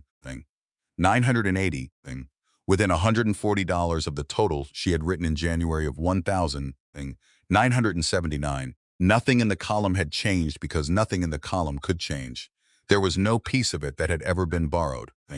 There was no piece of it that could be called by anyone in Wichita or Salina or the office on Main Street, where Merle Ketterling still sat behind a frosted glass door and told himself he understood how the modern economy worked. The radio on the counter was broadcasting the morning market report out of Kansas City. The announcer was reading numbers with a flatness that suggested he had stopped believing them himself. Corn had closed Friday at $1.85 a bushel. Wheat was holding at $3 even. The Federal Reserve had raised the discount rate again in December, and the prime lending rate at the correspondent banks was sitting at 18.5%, and the announcer moved through this information the way a doctor moves through a bad prognosis, without editorial, letting the numbers do their own work on whoever was listening. Della listened. She closed the ledger. She poured herself a second cup of coffee.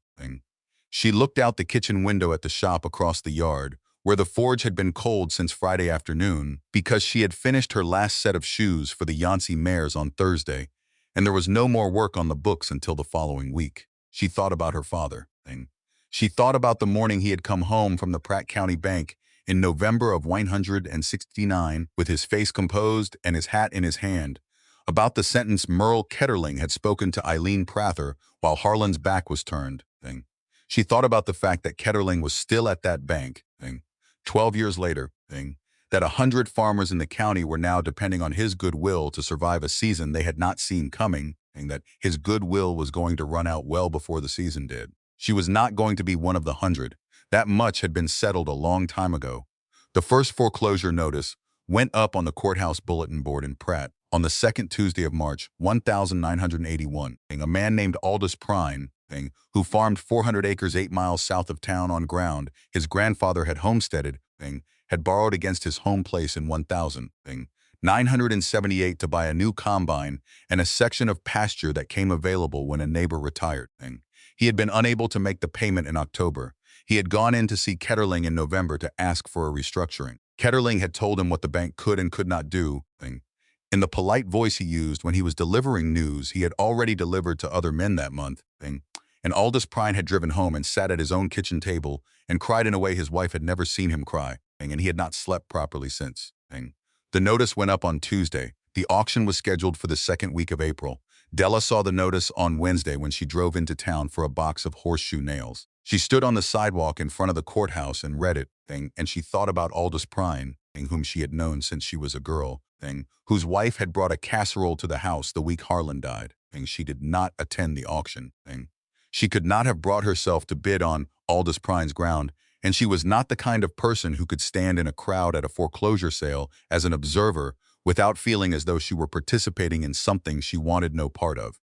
The second foreclosure came in June. The third came in August. By the time the wheat was in for 1,981, 4 farms had gone through the courthouse in Pratt, and by the end of the year the number was 7. Della watched from the Merrick place the way her father had watched weather come across the plains from 40 miles out, attentive, neutral, without either satisfaction or alarm. She did not talk about it at the diner. She did not talk about it at the feed store. She continued to do the work she had built for herself. Driving out to shoe horses for the ranchers who had built their operations without borrowing more than they could carry. And she banked the money the way she had banked money since 1975, without touching it. Vernon Yancey came to see her in the spring of 1982. He was 61 years old by then.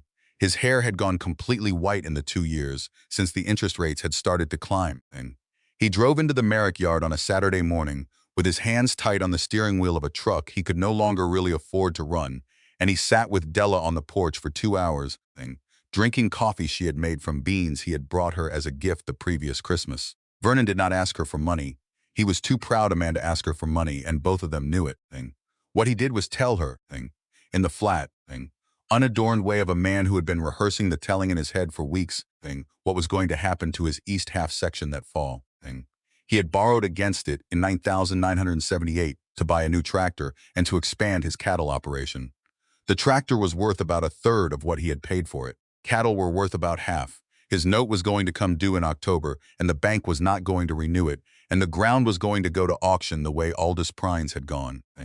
He looked at Della across the porch rail with an expression she recognized as the expression a man wears when he needs somebody to hear a thing without turning it into advice or comfort or a plan. I did what they told me made sense, was all he told her, his voice level, not looking at her, looking instead at the wheat ground beyond the yard. I did what the extension man told me. I did what the fellow at the bank told me. Turns out none of them knew what they were talking about. And I was the fool who trusted them. Della let the sentence sit between them. She poured him more coffee. She looked at the hands he had folded around his mug, hands she had watched work cattle and men fence for 7 years, hands that had shaken hers the first day she had ever shot a horse for him. You did what the whole county was doing, she told him, her voice quiet. That isn't foolishness. That's just being one of a lot of people who got told the same wrong thing at the same time. Vernon Yancey looked at her then. He did not say anything for a while. When he did, it was not a thank you and not a comfort. It was closer to a confession. Your daddy was the only man I ever knew who wouldn't borrow, was what he told her, and I used to think he was afraid of the modern world. I used to think that now. I'm sitting on my porch some nights wondering how a man that quiet knew something that a whole county of us couldn't figure out for ourselves. He drank the rest of the coffee. He stood up. He went home.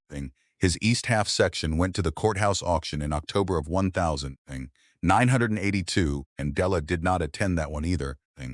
Though she wrote him a letter afterward that she never mailed and eventually put in the drawer of her nightstand next to the Kansas State brochure she had put there in the spring of 1970. By the summer of 1983, the count of failed farms in Pratt County was 11. The diner across from the grain elevator had lost half its regular breakfast crowd. The implement dealer had closed his showroom. The feed store was extending credit to men who would not have needed it in 1978. And the man who ran the co-op had begun to keep a bottle of bourbon in his desk drawer that he took a small drink from most afternoons around 3. Corbin Halstead was among the failed. Della did not learn about it until August, and she did not learn about it from Corbin himself. She learned about it from an auctioneer in Kingman, a man named Bird Loomis, who called the Merrick place on a Wednesday afternoon and told her that Halstead's shop equipment was going to sale the following Saturday, and that a person in her line of work might want to know. She thanked him. She drove to Kingman on Saturday. She stood at the back of the crowd and did not raise her hand for the first hour. And she watched Corbin Halstead sit on the tailgate of his truck at the edge of the yard with his shoulders hunched and his hat pulled low, and she felt no satisfaction about being there. None at all. She had known this man had smeared her name at the Pratt feed store in 1976. She had known he had gone to Reverend Culpepper in the fall of 1977 and told the man that a young woman without proper training had crippled his best quarter horse, and she had known what it had cost her over the following 6 weeks to prove that Halstead himself had shod the horse wrong. She had known all of that, and she had waited, in the particular way her father had taught her to wait, without keeping a ledger of grievance, because a ledger of grievance was heavier to carry than the thing it was written about. The tools came up in the second hour, his anvil, a 120-pound Peter Wright in good condition, his post vise, his shoeing box complete with tools he had kept for 25 years, a tub of rasps and hoof knives, 2 propane forges, 1 large, 1 small, Bird Loomis worked through them one at a time. Della bid on the anvil, she bid on the post vise, she bid on the shoeing box and the tub of rasps and both forges. She did not run any of the prices up. She bid what the tools were worth, honestly, without trying to profit from a bad day in a man's life. She won the anvil at $40. She won the post vise at $15. She won the shoeing box and its contents at $60. The forges together at $70. She paid Bird Loomis in cash from the envelope she had brought. She walked over to the tailgate where Corbin Halstead was sitting. He watched her come. His face did not move. I bought your anvil, she told him, her voice as level as she could keep it. I bought the vise and the shoeing box and the rasps and the forges. If you want to come work them, come work them. I don't need another set. I bought them so nobody else would. Corbin Halstead did not answer her for a long time. He looked at his boots. He looked at the crowd that was still working through the last of his life at the far end of the yard. He looked at Della, and whatever he saw in her face was not what he had prepared himself to see. Why was all he asked her, in a voice that was not the voice he had used at the feed store in 1976. Because my father would have done it, was her answer. Because he taught me that the difference between scrap and material is who's looking at it, and that the same thing is true of a man's tools and a man's name. I'm not going to come work you, but if you come to me, we'll figure it out. He did not come. That fall, not the following spring, not ever. He moved to Sedgwick County and took a job at a farrier supply distributor and worked there for 11 more years, and he never spoke Della Merrick's name again in public for as long as he lived, and when he died in 1998. The notice in the Kingman paper mentioned that he had been a working farrier for 32 years, which was accurate as far as it went. Della loaded the tools into the bed of her truck and drove home. She put the anvil in the shop next to her father's. She hung the shoeing box on a peg. She did not use any of it. It sat there for the rest of her life, and it was still sitting there when Cassie Merrick took over the operation. The Shreve ground came up in October of 1983. It was 160 acres immediately east of the Merrick place, on the section line, running north from the county road. Good wheat land, flat and clean, well-drained, with a functioning irrigation well in the northeast corner that Harlan Merrick had helped Ansel Shreve drill in the summer of 1951. The Shreve family had farmed it for 4 generations. Their name had been on the county plat since 1898. Della had gone to school with the youngest Shreve daughter, a girl named Willa, who now lived in Denver and worked as a legal secretary, and had not seen the home place in 6 years. Their father Ansel had died in 1979, before the interest rates came up. Their mother had held on for 2 more years with the help of a hired man who had eventually left for better wages in a town with more people in it. The last of the Shreves had signed the note over to Merle Ketterling's bank in the spring of 1982 in exchange for 6 months of relief from a mortgage that had originally been taken out in the good years to pay for a new grain leg on the elevator behind the barn. 6 months had turned to 12. 12 had turned to the courthouse notice that went up in August of 1983 and stayed up through September, waiting for the auction the second Friday of October. Della had watched the notice from the beginning. She had known before the ink was dry on it that she was going to bid. She had known it since she was 11 years old and had walked with her father to the Shreve well the day it was drilled, and had watched him and Ansel Shreve stand at the head of the pipe and talk about water tables and pump horsepower and the way an aquifer worked below the plains. Her father had told her that day, standing in the hot Kansas sun with his hat pushed back on his head, that the Shreve ground was the best 160 acres east of Pratt, and that if she ever had the chance to own it, she should take the chance without hesitating. He had said it as though he were passing on a piece of information she might need later. She had never forgotten the sentence. She had never forgotten the sun either, or the smell of the fresh drilled well, or the way her father's hand had rested on her shoulder for a moment while he was talking. She had thought about that sentence, in one form or another, on and off for 32 years, without ever putting a plan behind the thinking. The auction was set for 10 o'clock at the courthouse. Della was there by 9:30. She wore the same wool coat she had worn to her father's funeral, and a pair of leather gloves she had made herself out of scrap from a jacket that had worn out in 1978. She sat in the third row on the aisle with her back straight and her hands folded in her lap. She had a cashier's check in the inside pocket of the coat, made out for $61,200, which was the balance of the Pratt County bank account she had been building for 9 years. She did not expect to need all of it. She had come prepared for the eventuality that she might. The courthouse room filled slowly. Farmers she had known her whole life came in and took seats along the back wall. Vernon Yancey came in and sat 2 rows behind her. He did not speak. He did not need to. Ezra Whitlock came in at 10 of 10. Older and thinner than he had been in 1963, and sat near the door. The land speculator from Wichita, a man named Merton Falk, who worked the foreclosure circuit in a dozen counties and drove a maroon Buick that everybody who had been to a courthouse sale in the previous 2 years recognized, came in at 5 of 10 and stood along the west wall with his catalog in his hand. Roy Sagis came in at 3 of 10. He was a farmer from Kingman County, mid-50s, sun-cured, who had come over the county line, hoping to pick up ground cheap in a bad year. He took a seat on the far side of the aisle from Della. He nodded to her once. She nodded back. Merle Ketterling came in at 2 of 10. He did not sit. He stood along the back wall behind Ezra Whitlock next to a younger man from the bank whom Della did not know by name. Ketterling was 63 years old that fall. His face had thickened. His hair was gone completely from the top of his head. He was wearing a dark blue suit and a striped tie. And he had come to the courthouse for the same reason bankers came to foreclosure auctions in Pratt County in October of 1983, which was to make sure the paper his bank was holding got moved off the books that day at a price the bank could live with. The auctioneer was a man named Ord Wallace, out of Stafford County, who had taken over from Burl Ackroyd when Burl retired in 1976. Ord Wallace was not Burl Ackroyd. He did not have Burl's warmth or Burl's timing. He was a competent auctioneer who had been running foreclosures for 2 years, and he had learned to keep the emotion out of his voice because keeping the emotion out was the only way to get through a day like that one without losing the ability to do it the next day. He read the description of the property. He read the terms of sale. He set the opening bid at $280 per acre, which was the number the bank had put on the ground in September, which was below what the ground had been worth in 1979 and above what most of the men in the room had been prepared to pay for anything in 1983. Do I have 280? Ord Wallace asked the room. Merton Falk raised his catalog. 280. Do I have 290? Roy Sturgis raised his hand. 295. Do I have 300? Merton Falk raised the catalog again. 310. Ord Wallace looked across the room. He waited. He looked at Roy Sturgis, who was working his jaw the way a man works his jaw when he is trying to talk himself into a number he is not sure he can afford to say. Roy Sturgis did not raise his hand. Do I have 320?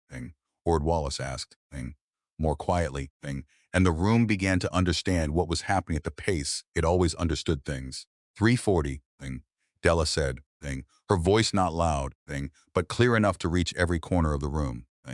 The silence that came after was not the silence of surprise. It was closer to the silence that comes over a group of people when something they had thought was one kind of story turns out to be a different kind of story entirely. Merton Falk turned his head slowly in the direction of the third row. Roy Sturgis stopped working his jaw. Ord Wallace lifted his eyes from his notes and looked at Della in the way of a man who has been running auctions long enough to recognize a decisive bid when he hears one. Do I hear 350? He asked the room. Nobody said 350. Merton Falk did not raise his catalog. He looked at Della for another moment. He put the catalog into the inside pocket of his coat. He walked out of the courthouse without looking at anyone else, and the sound of the door closing behind him was the loudest sound the room made for the next 30 seconds. 340 going once, Ord Wallace said. 340 going twice. Roy Sturgis stood up from his seat across the aisle. He did not raise a hand. He did not say a number. He walked forward, past the third row, stopped at the end of Della's row, and stood there with his hat in his hand. Ord Wallace waited. I knew your daddy, Roy, Sturgis told her. His voice pitched for her and not for the room. He would have liked this. Della looked up at him. Her expression did not change. He already knew I'd do it, was her answer, her voice as quiet as his. I just had to wait for the price to come down. Roy Sturgis nodded once. He stepped back to his seat. He did not bid. Sold, Ord Wallace said. The lady in the third row for $340 per acre, 160 acres, $54,400, cash at settlement. The room did not applaud. It was not that kind of room.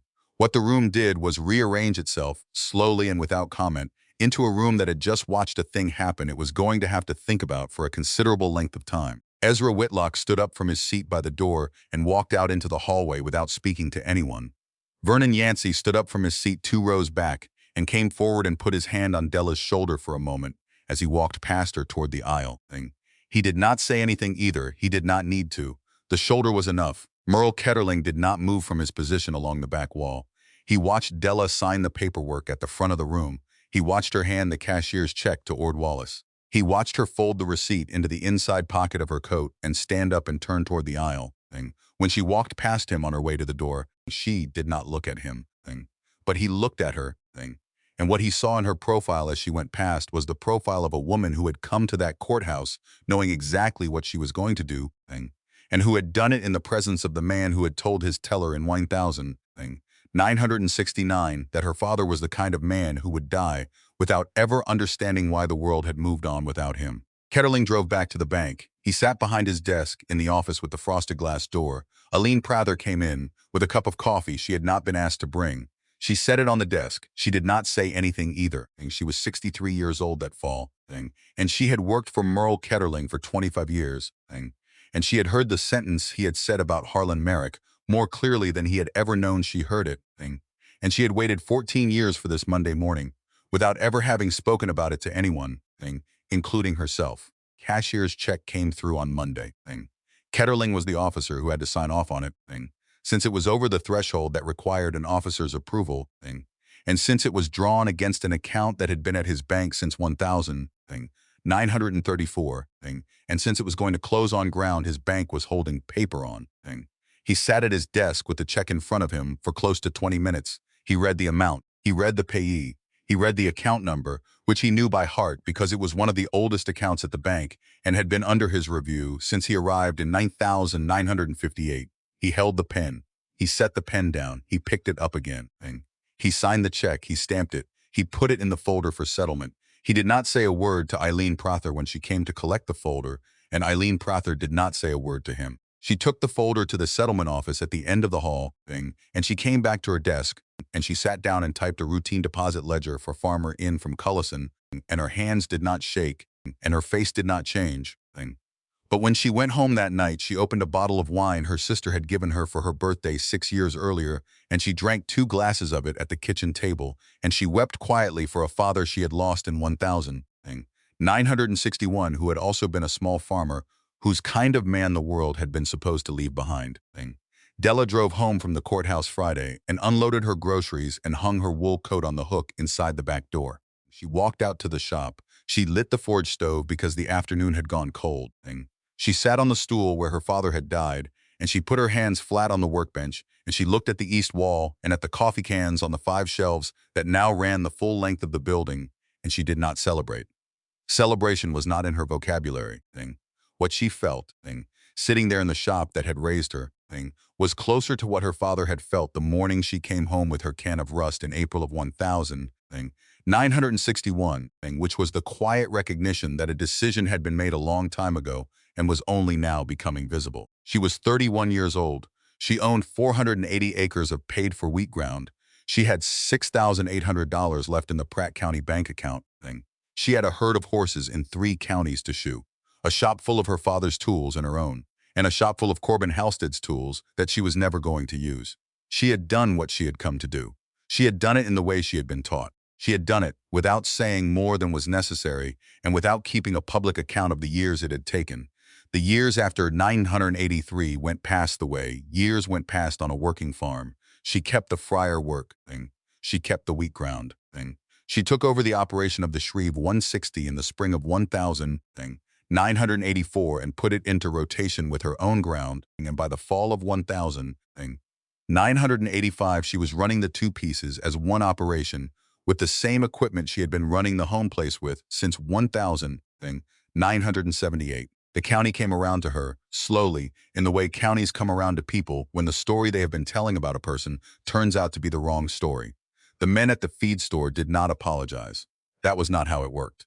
What they did instead was to stop telling the auction sale story from 1961 and to start telling a different story, which was the story of the check at the courthouse in October of 1983, and the way the room had gone silent, and the way Merton Falk had walked out without turning his head.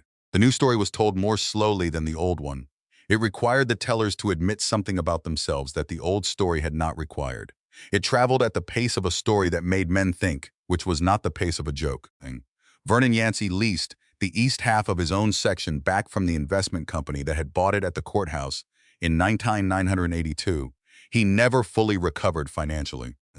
He continued to farm the leased ground until 1991, when he retired, and he continued to have Della shoe his horses for the entire time. His wife brought her a pie every Christmas until she died in 988.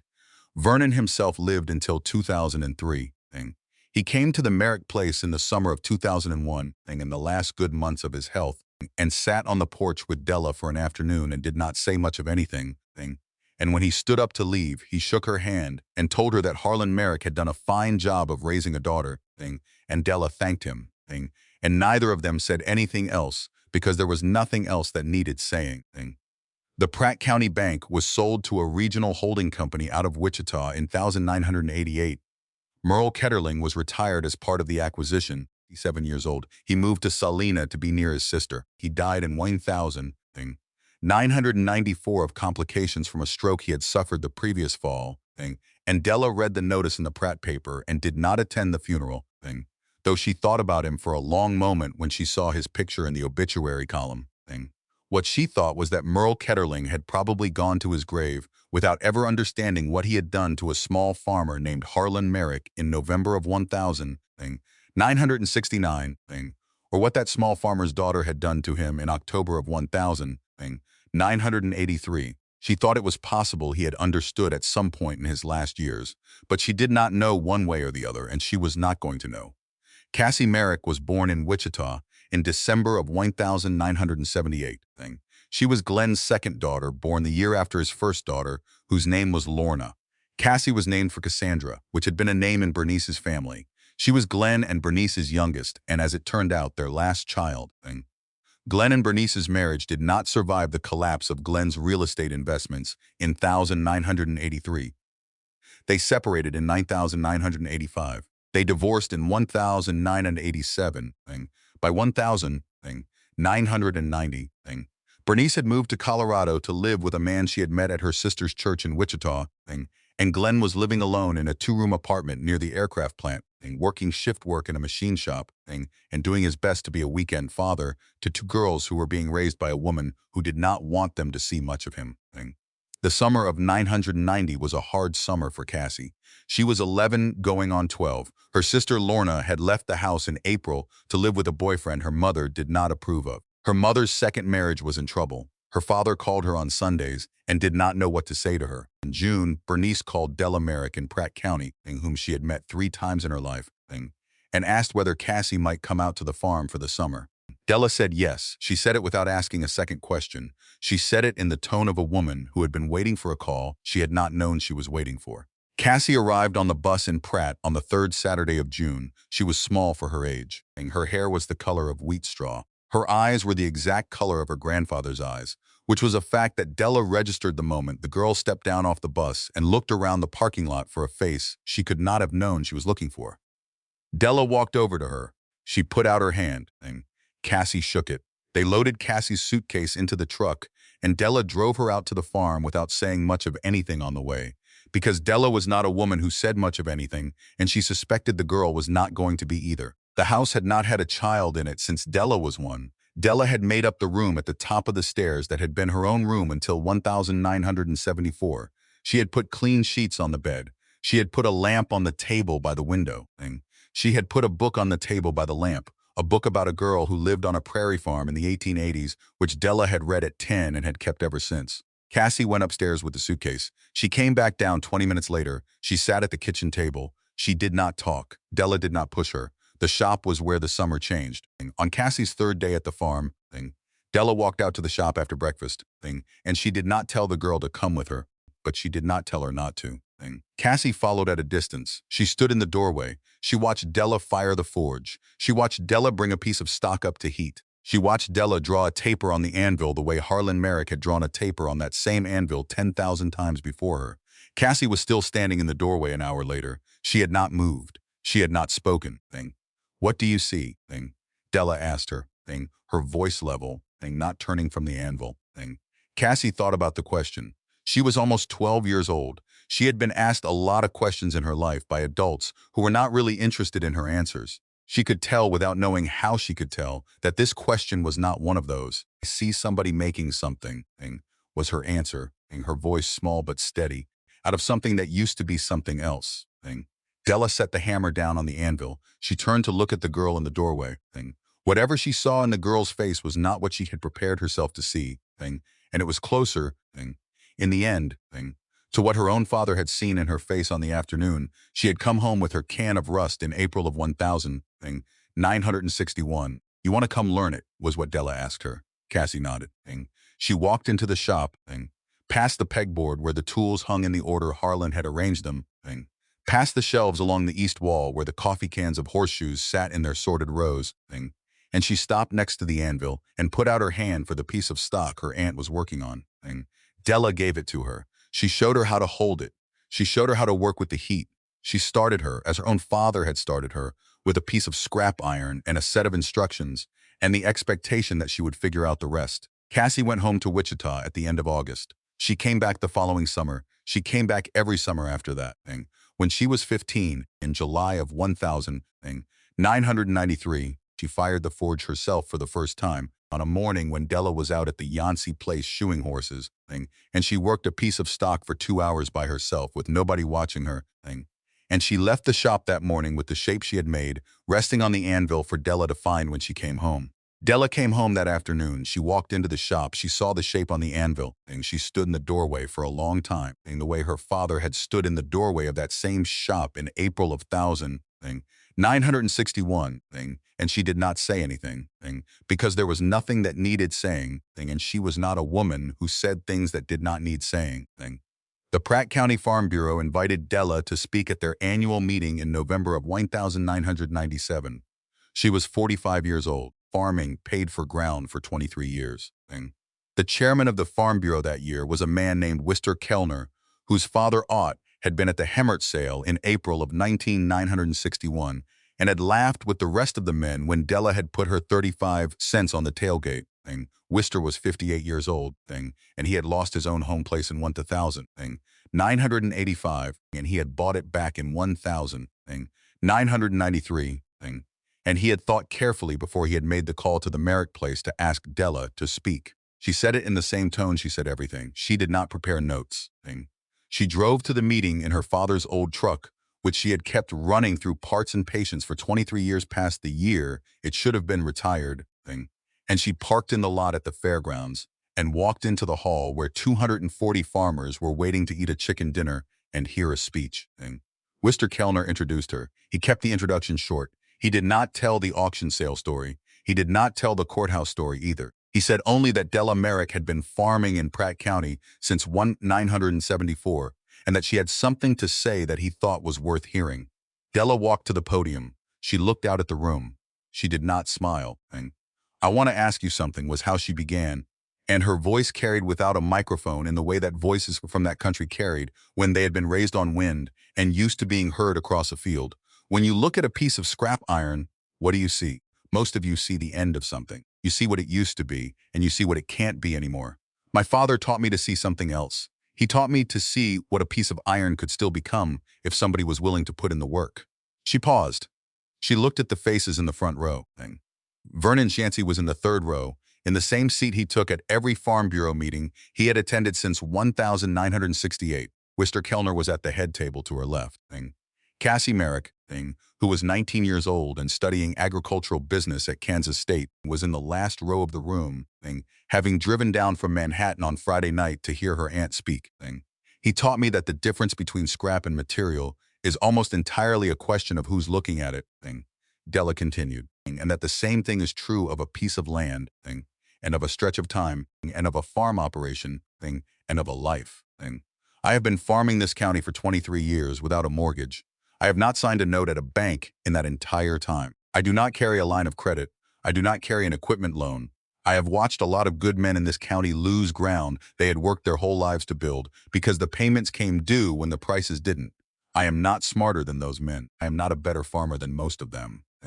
What I had that they didn't have, what they should have had, and what I hope their sons and daughters will have, is a father who told me that a paid-for thing is the only thing a bank cannot take from you. I believed him. I lived it. That's all I have to say." She stepped away from the podium.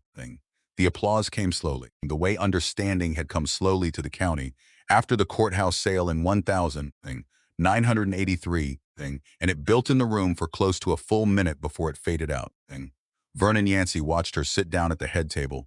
He caught her eye. He nodded, the slow, deliberate nod of a man who had done 30 years of thinking about a thing he had never quite been able to say out loud. Della nodded back.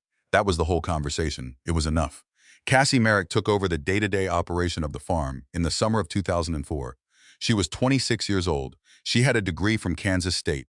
She had spent every summer of her adolescence in the shop. She had married a fellow from Reno County the year before, a quiet man named Eldon Weatherall, who had grown up on a wheat farm outside Turon and who understood the operation without needing it explained to him. He came to live on the Merrick place. He took the ground east of the Shreve 160, which Della had bought at a private sale in 1998 for a fair price from a family that was leaving farming without a foreclosure, and he ran it as his own within the larger operation. Della was 52 years old. She did not retire. That was not a word she used.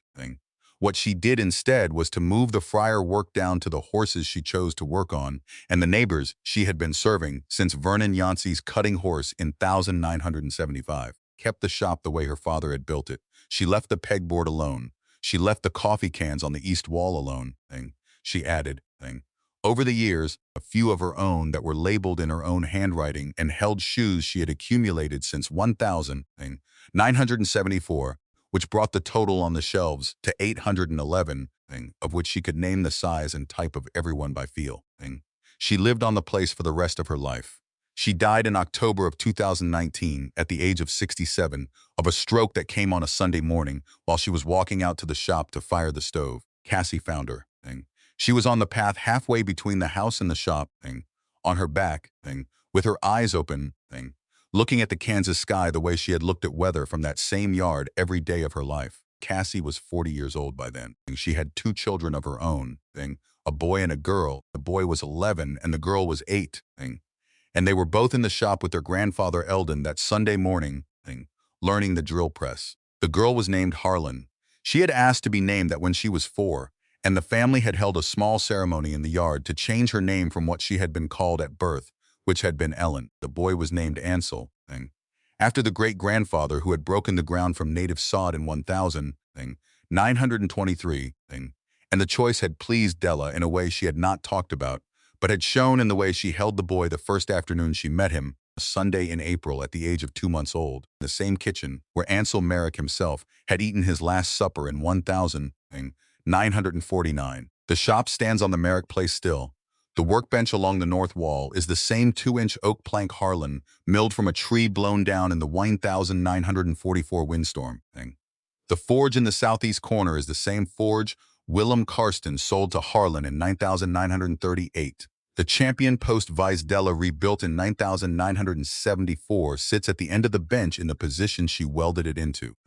The coffee cans of sorted horseshoes run along 5 shelves down the east wall and around the corner along the south. Nobody who walks into the building without being told will understand what they are looking at. Nobody who walks into the building with somebody who knows the story is likely to forget it. 35 cents. A coffee can.